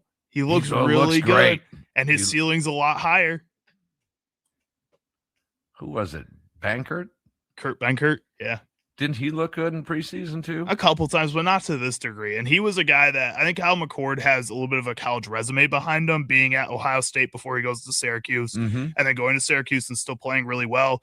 He has a little bit more to him than Kurt Benkert did. I think he was more a guy like you hear the name Kurt Benkert, and that's just a funny name. And then he plays well for 1 to 2 games, and you're like, and then it's all social media from there. Exactly. Like that's all it was. And then now he's a social media personality who owns a couple and runs a couple businesses about football. Like he's doing really well, but he's just fed off of that throughout his career. McCord has looked good. He just looks good. Like he looks like he's got talent that can be used. More on this in a little while. This hour, we'll talk with Ryan Wood. Green Bay Press Gazette and USA Today covers the Green Bay Packers. But Matt LaFleur covered everything top to bottom in his presser earlier today. Let's hear from Coach LaFleur. You're in the day-to-day. How special will it be to be on the same field coaching with your brother this week? Yeah, it's going to be a pretty cool experience. It's not the first time, but it's certainly the first time as head coaches. So I talked to him last night, just kind of trying to finalize the details and the plan for practice, and look forward to seeing him. How much interaction will it be among you during the week with them staying all week and anything planned or anything like that? Yeah, we're gonna do something with our staffs together, and it's not the first time we've done that. We've done that with other teams that have come in, where we get together after the practice. It's not your first time having gone to another coach now in terms of a joint practice, but has this been different working with your brother? Yeah, he is quick to criticize everything that I put on the schedule. So he's like, why are we doing this? Why are we doing that? We never do this. And I was like, all right, Mike, you got all the answers. So, but no, it's been healthy. It's been good. So there's been give and take on both sides for sure. We built a $49 garden hose knob. Back the other way at all, or just one way? Yeah, it's pretty much one way. But on a personal note, it is cool. I mean, there's not many times that it's been brother, not against brother, but you know what I'm saying? It's from a personal experience. Is it pretty cool? Yeah, I think it's going to be pretty special. But at the end of the day, we're just looking to try to get good work, both sides. Certainly always going to prioritize the Green Bay Packers, but if there is another team in the National Football League that I'll be rooting for, it will be the Arizona Cardinals. What are your parents wearing to practice? That's a heck of a question. They'll probably look like a Christmas tree, green and red. Following his journey from the beginning, what have you thought of the work that he's put in to put himself in this position now to be in the same spot as you as a head coach in this league? Yeah, I think it's a byproduct of a lot of things. I'd say certainly, he's never shied away from the work. He's earned the opportunity, And then it's also, we've both been fortunate to be around a lot of great people. And this doesn't happen unless you get those experiences and learn from some of the best in football. So, but it's cool to see him get a shot. What advice have you given him given your experience as being the first time head coach? I can't tell you anything specifically. I think one thing that I think he does a great job is he's going to be himself. And I think that's where it always starts. You got to be authentic and true to who you are and your core values and beliefs. And I don't think he'll ever try to be anybody other than himself. You both have so much on your plate, Matt, but are these the moments where you get in the stadium and you soak it up and go, this is cool, and your family? Well, I'm sure when that moment comes, I really haven't put too much thought into that. But I'm sure when it comes, it'll be a special moment. Do you feel like you can get more out of this joint practice?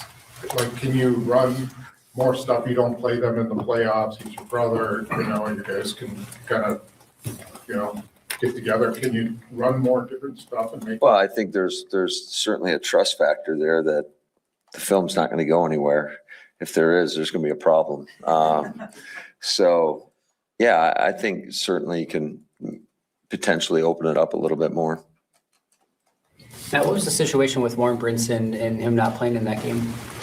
Yeah, it happened in warm-ups. He felt a little tweak in his calf, and so he'll miss a little bit of time. You're going to get Orzik back this week, and then if you do, are you going to make another move to bring in another kicker? Well, I think he's getting closer. To say that he'll be back this week, I think it might be too soon to say, but I know he's getting close. What's the plan for Jacobs this week? He'll be limited in all team periods, but he'll be out there practicing. Will he do any team? Oh yeah. How about CSEC? He should be fine. He should be good to go.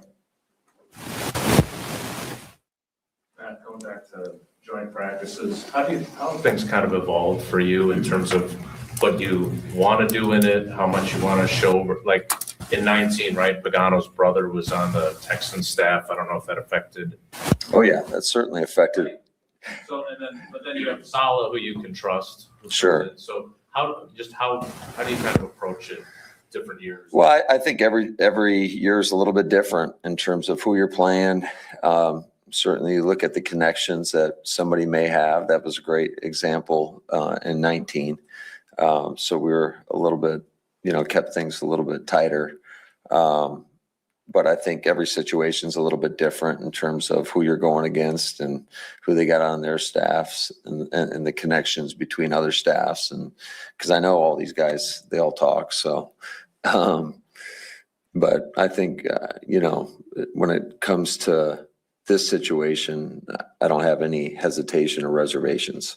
Given the fines that were handed down to Cowboys and Saints for the fights in the joint practices, any extra message you give the team heading in terms of trying to avoid that kind of thing? I know it kind of can happen. Yeah, I mean, it goes back to what we've been saying for years. First of all, if there is an issue in practice and that we're not going to play everybody in the game in it, but if you don't get your work in, you're going to play in the game. And conversely, if you're somebody that needs that work to get those snaps so the whole world can see it, you're going to be limited or not at all playing in the game. And then the second part of that is if there's an issue, I'm going to tell the guys, hey, you come tag me in. They can tag in my brother, and we'll throw down on the 50. So. Given the circumstances, do you think it's less likely that you'll see fights with two brothers as head coaches, or once they're on the grass, that's not mattering? I mean, I think there's a lot of unknowns anytime you go into joint practices. I don't care who you're going against. But we've had, fortunately, I know last year there was an incident with Seattle. But I think back the year before when we played Baltimore, there was no issues. So that's all we're looking to do is have good, clean work, and hopefully it's productive for both teams. There were some players in the last few days who decided to go back to college. Do you have any such issues? That's a heck of a question. That's not something that I've put too much thought into. I think Goody's probably put more thought into that. But I mean, it's kind of crazy to even think about. We know you appreciate. Is Banks going to do team today? I saw him kind of limp off the field at your last practice. He should be out there. Is he on track to be able to start the opener if he's your guy? I think so. I believe so. I think he's made good progress, and ultimately he's got to continue to put those days back to back to back. And I think that he's definitely getting better. He's trending in the right direction. What was the situation with Jaden Reed being inactive?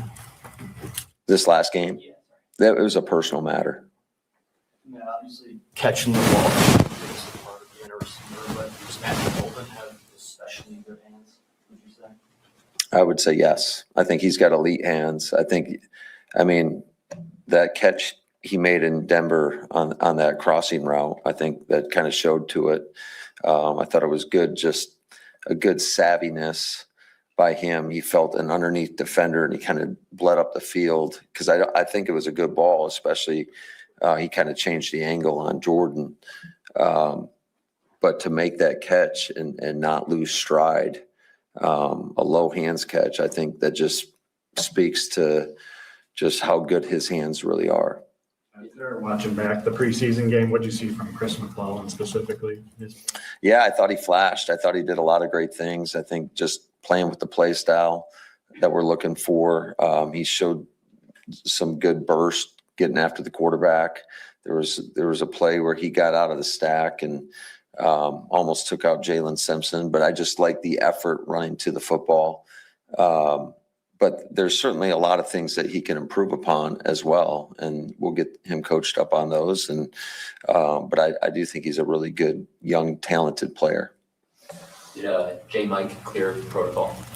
He is he's working through that right now. Okay, for him, what have you thought of the camp he's had, and how tough might that be for his push to make this team if he does miss this last week? Well, I mean, I think he's done a lot of good things, and what I really like about him is just doing all the little things, because I think it's true with most young players, especially guys that are trying to carve out a role on this football team. It's like, the more you can do. And I think we've seen it in the run game, just how he goes out there and blocks. I think we've seen it on special teams, his ability to go out there and contribute. So, there's going to be a lot of tough decisions, though, down the stretch. Well, there he is, Coach LaFleur, and I was thinking about it during the conversation there, or the presser there. Gets to coach against his brother on Friday night. That's kind of cool. That's got to be a fun feeling, like to be able to say, hey, me and you both made it, get to shake hands at center field. Like, that's got to be a really cool moment for you guys. Yeah, the bloodline. I'm becoming a bigger and bigger fan as the years go by. Brothers in all of sports, or father sons, or that sort of thing. And now in the coaching world, although you did have the Harbaugh brothers go at it in the Super Bowl. Yep, that's probably the most prolific duo. Yeah, I think so. And you can't write a script like that. That was just amazing. So then this can't happen here with the LaFleurs, but it could be an NFC title game. Probably not. With Arizona. You don't think Arizona can make a run, Tim? I doubt it. They only have Seattle and Los Angeles and San Francisco in their division. Yeah, that's all. That's all. They could maybe squeezle into the playoffs and get on a run. Yeah, maybe. yeah, squeezle. Oh, there's another one. That's 3 or 4 today. Words made up by roll. Tim today. Yeah. Ryan Wood, Green Bay Press Gazette. We'll get a little bit more into the specifics of Green Bay Packers football on the other side here. Wisconsin Sports Daily, Tim Allen, Charlie Houston in for Sparky in the Wisconsin Sports Radio Network studios, powered by the Potawatomi Sportsbook.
Yeah, welcome back. It is Wisconsin Sports Daily, a Monday edition. No Sparky today. Tim Allen, Charlie Houston here in the Wisconsin Sports Radio Network studios, powered by the Potawatomi Sportsbook. We hit the guest hotline, powered by Gruber Law. One call, that's all. And welcome in from the Green Bay Press Gazette and USA Today, Ryan Wood. Woody, it's been a while. What's going on?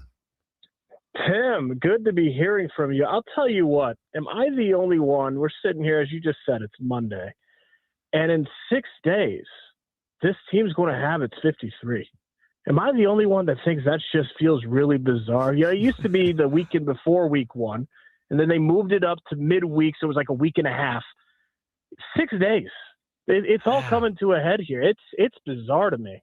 I think it's crazy because the last couple of years, the weather has been just warm. There's been hot summers here, and maybe that's it. That something about the NFL, Ryan, and you know this, it just sort of creeps up on you, and then it just jams the foot on the accelerator, and it's here, and then it's roster cut day, and it's.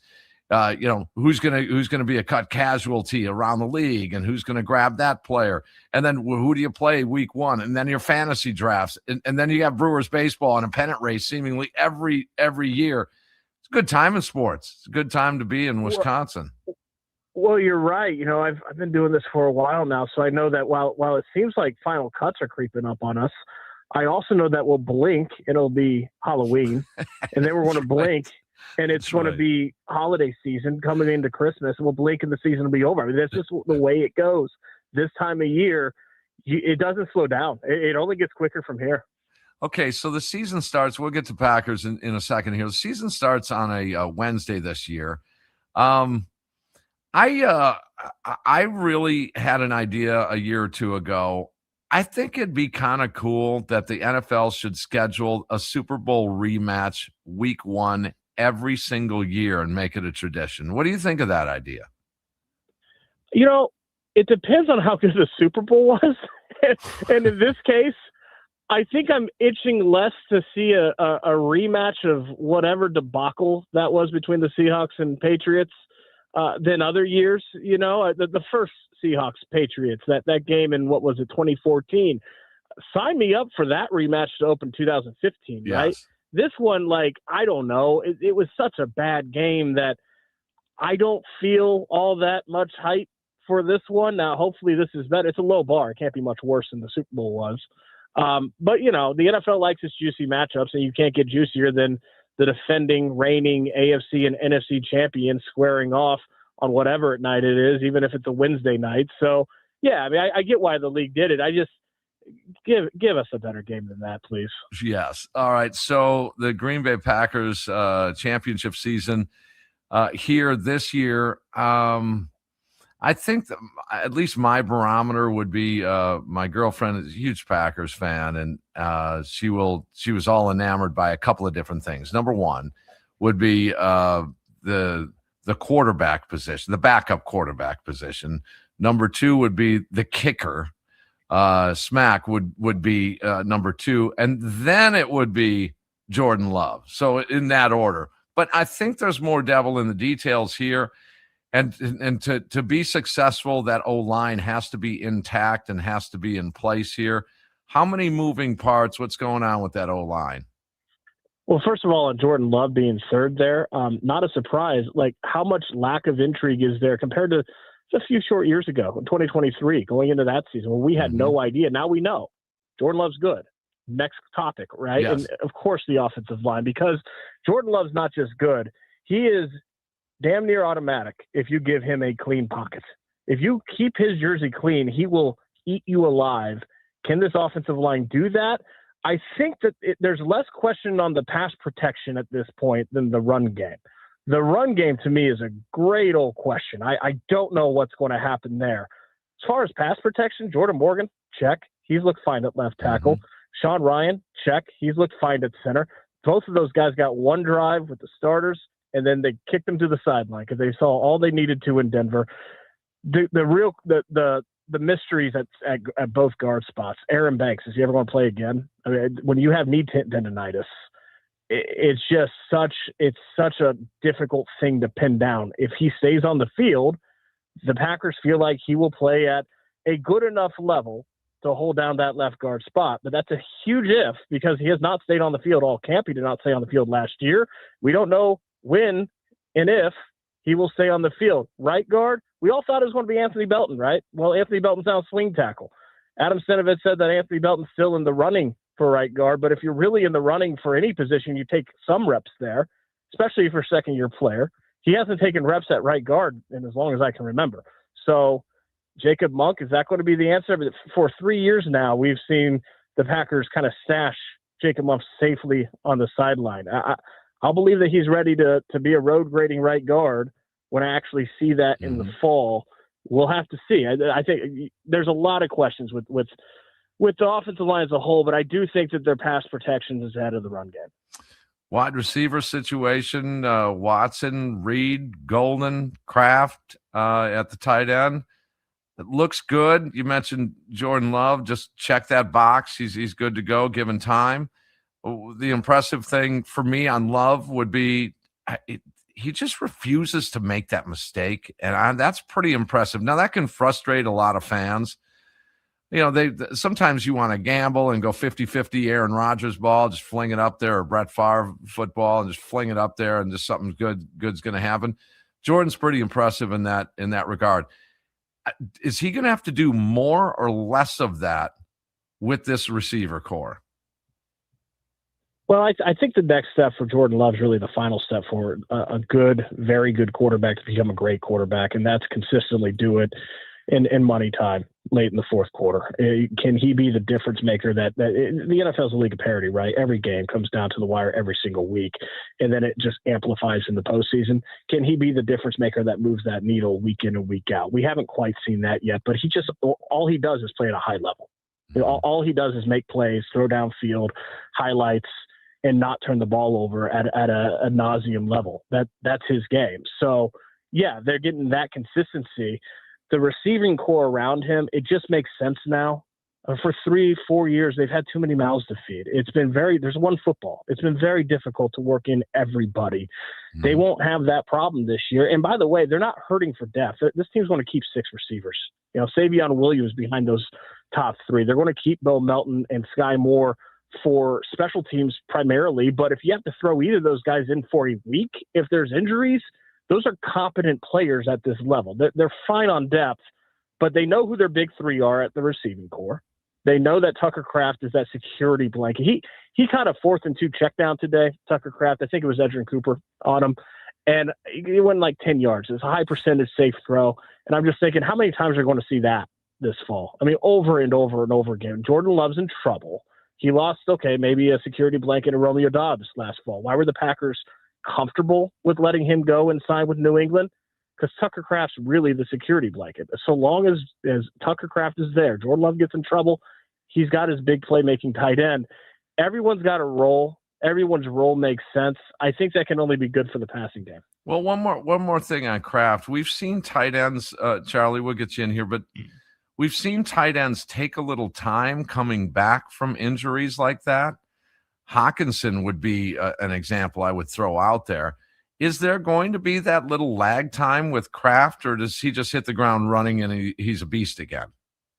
You would always think so. In this case, it sure hasn't looked like that, but we won't really know until it's live snaps, right? We won't really know until they throw him out there. I'm inclined to think that he's on a really good trajectory. One thing that helps him, he's not Luke Musgrave. What I mean by that, he's not a field stretching, seam stretching tight end. He's a guy that wants to catch a target within 8 yards of the line of scrimmage, turn upfield, and run you over. And he can do that. It's not like his elite speed is what made his game. Great blocker, and those short, high percentage throws that he can stretch into big plays. He's been doing that since he got back a week and a half ago. It's just like he never missed any time. So again, we'll see what happens when it's real snaps, right? But Tucker Kraft himself said the doctors told him that the knee is spectacular.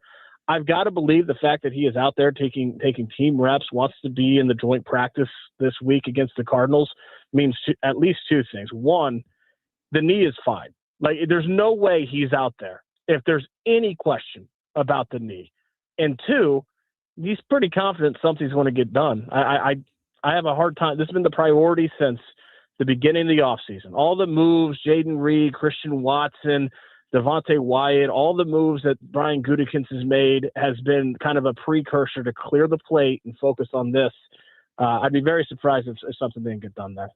Ryan, I wanted to go back to the quarterback room. So far over the preseason, before that mini camp even, I've been the conductor of the Kyle McCord hype train so far.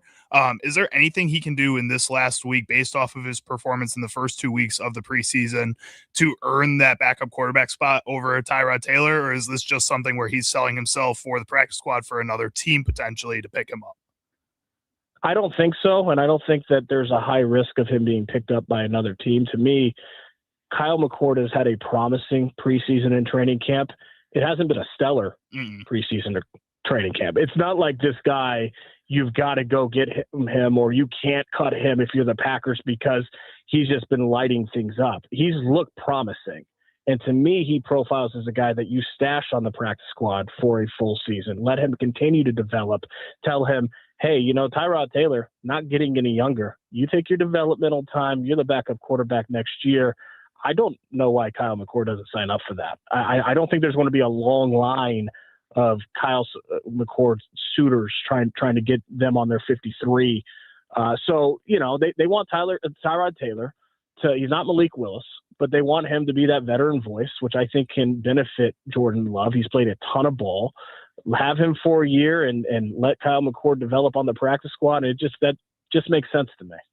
Well, forbid an injury to Love late in a year where the Packers are a double-digit win total and poised to win the North and poised for a deep run, which ensures you at least the better chance to fulfill a Super Bowl kind of season, Taylor or McCord? I think the honest answer is neither. I'm not going to try to be the Grim Reaper here. The reality is that Malik Willis is not on this roster. They don't have the reality too. Most teams, almost all teams in the NFL don't have a Malik Willis on their roster. They don't have a QB2 that comes in, lights up the scoreboard. What he did these last 2 years is something of a unicorn. It doesn't happen at this level very often. So it was a great luxury to have. But the reality for the Packers is that they need Jordan Love to do what he has not done the last 2 seasons. They need him to start and finish all 17 games. If they do that, they're totally fine. They're going to be a contender. They're going to make a run at the North, if not the NFC. Jordan Love is that good. But if the injuries hit, they're going to be in the same boat as most teams where you don't have a backup quarterback that can carry that water. That's why there's not 32 franchise quarterbacks in the league. There's sure not a lot of backup quarterbacks that can do that week in and week out. Ryan Wood, Green Bay Press Gazette. Now you talk about the LaFleur brothers going at it. That's kind of cool for Friday night. But why do I, despite the contract, why do I still hear from buddies down at the barstool experts, as it were, that LaFleur's on the hot seat for some reason? What do you make of that? Probably because feelings and emotions are still pretty high with how last year went. The reason why he's not on the hot seat is because those barstool buddies are not Ed Policy. They don't have the power of decision-making that Ed Policy yields, and that's just how it goes, right? It's one man's decision. He made his decision. You can feel about it as a fan any way you want, and I don't know that you're wrong to feel the way. I watched the 2025 season. It was not good. They lost They're entering 2026 on a 5-game losing streak, and it's not because they weren't good enough to win those games. They had big halftime leads against the Bears twice. They were in position to win a lot more than they did. You go back to early in the season, make some kicks. The win total looks a lot different, doesn't it?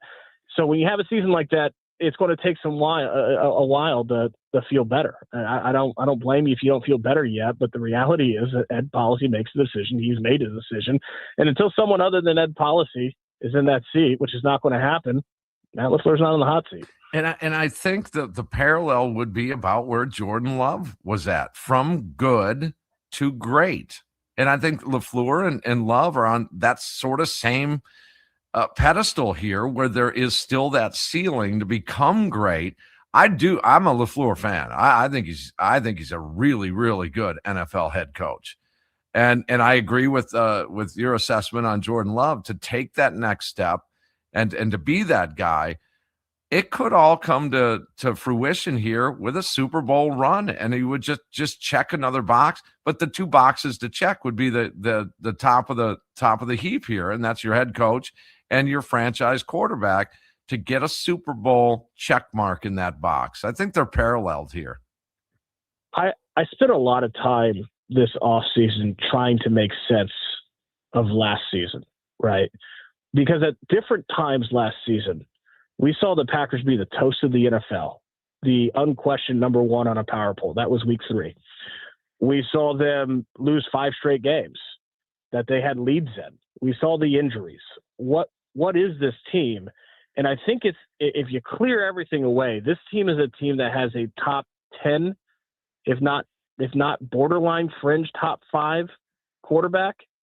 And when you are one of those teams, there's no excuse not to contend.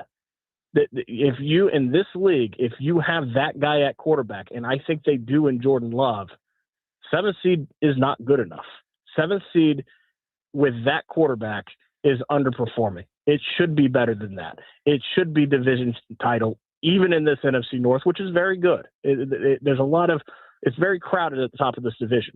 You should be on the short list of contenders in the NFC that has a very viable chance to make a Super Bowl run because you have that quarterback. Anything short of that, if you're wondering, did they underachieve? The answer is yes, because they have that quarterback. If you don't have that quarterback in this league, you envy the teams that do. The Packers don't envy anybody. They've got Jordan Love. You have to maximize that window. Woody, final thing in division here in that North. What do you make of the Lions? I think they're the favorites in the division. I believe the Bears. I don't know how you can make 7 different comebacks in one season again. I mean, I guess stranger things can occur, but I just don't see that happening again. And then Minnesota's chance, although they're decent, would need to have somewhat of a Cinderella or a resurgence from Kyler Murray and some chemistry going on. Where do you see the Central or the North here? The only thing I'm comfortable or confident with is the Vikings being 4th. I think after that, you're looking at 1A, 1B, 1C. I think it's that close between the Packers, the Bears, and the Lions. The Lions have the easier schedule of the 3. Does that matter? Yeah, probably, but they have a lot of questions in the secondary. I mean, how long is Jared Goff going to keep this up at some point with, it was a difference last year not having Ben Johnson in Detroit, wasn't it? So there's questions there. You laid out the Bears questions fine. What I like about them is if you put them in the same division, you put them in the same field as the Packers, I kind of like the team that will show some bite, the team that'll throw some punches, not physically, but they'll come out and hit you. There's real fight in that Chicago Bears team that Ben Johnson has instilled that last year we kept waiting to see from the Packers, and we just never saw it. And I'm at a point where until I see it, the margins are so small there, I'm kind of inclined to take the team that'll come out and hit you. You want to see the Packers do that a little bit more. But on paper, I don't think the Packers roster takes a backseat to anybody in the North. I just gave all the laudits to Jordan Love. Micah Parsons is going to come back. Tucker Kraft has sure looked good. They've got firepower at the receiver position. They got 3 safeties that are tremendous, and I think Jonathan Gannon's going to really get creative in using them. There is a lot to like on paper. The big question for the Packers is transition that to the field. Be that team that will come out and hit you. Be the team that will be a fighter, kind of like what you saw from the Bears last year. If they inherit or adopt or if they get that in their DNA, watch out. But I'm not sitting here saying I'm going to expect that to happen because I just waited all 2025 waiting for it to happen and never did. It's just so funny how things had to go exactly right for that Bear team.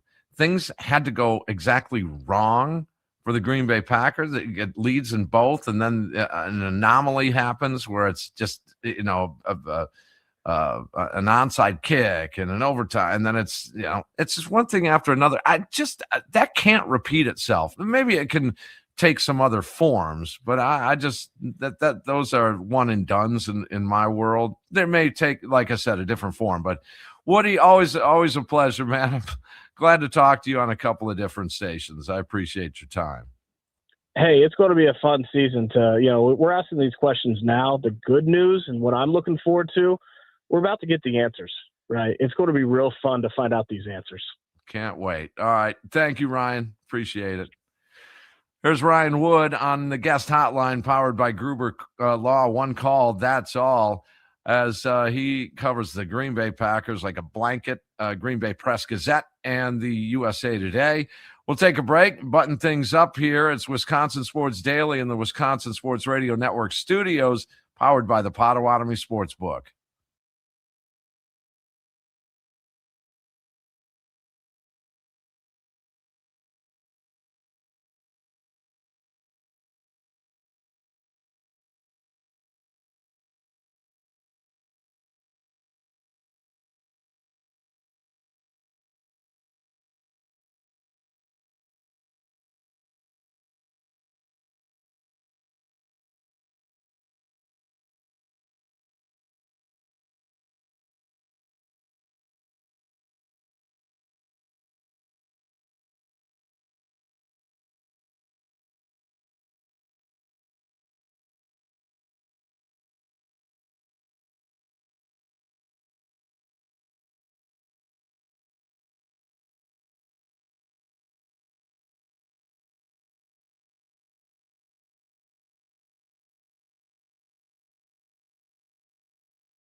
All right, final couple of minutes here in the Potawatomi Sportsbook, Wisconsin Sports Radio Network studios. Wisconsin Sports Daily.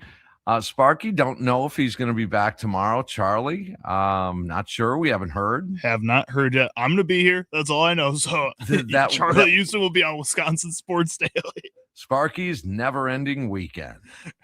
That should be a movie. Oh, that should be. I bet that could be a pretty good like stoner comedy or something. I think we could make that work. Yeah. Sparky's never-ending weekend. Exactly. I like it.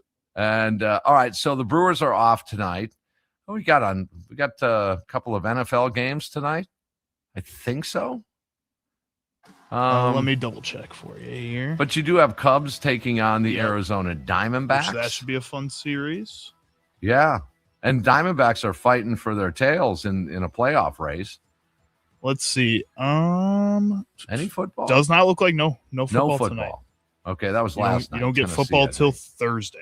Thursday, and then the Pack on Friday night. And Yes, Brewers sir. back in action from New York against the Mets, 3-game series tomorrow.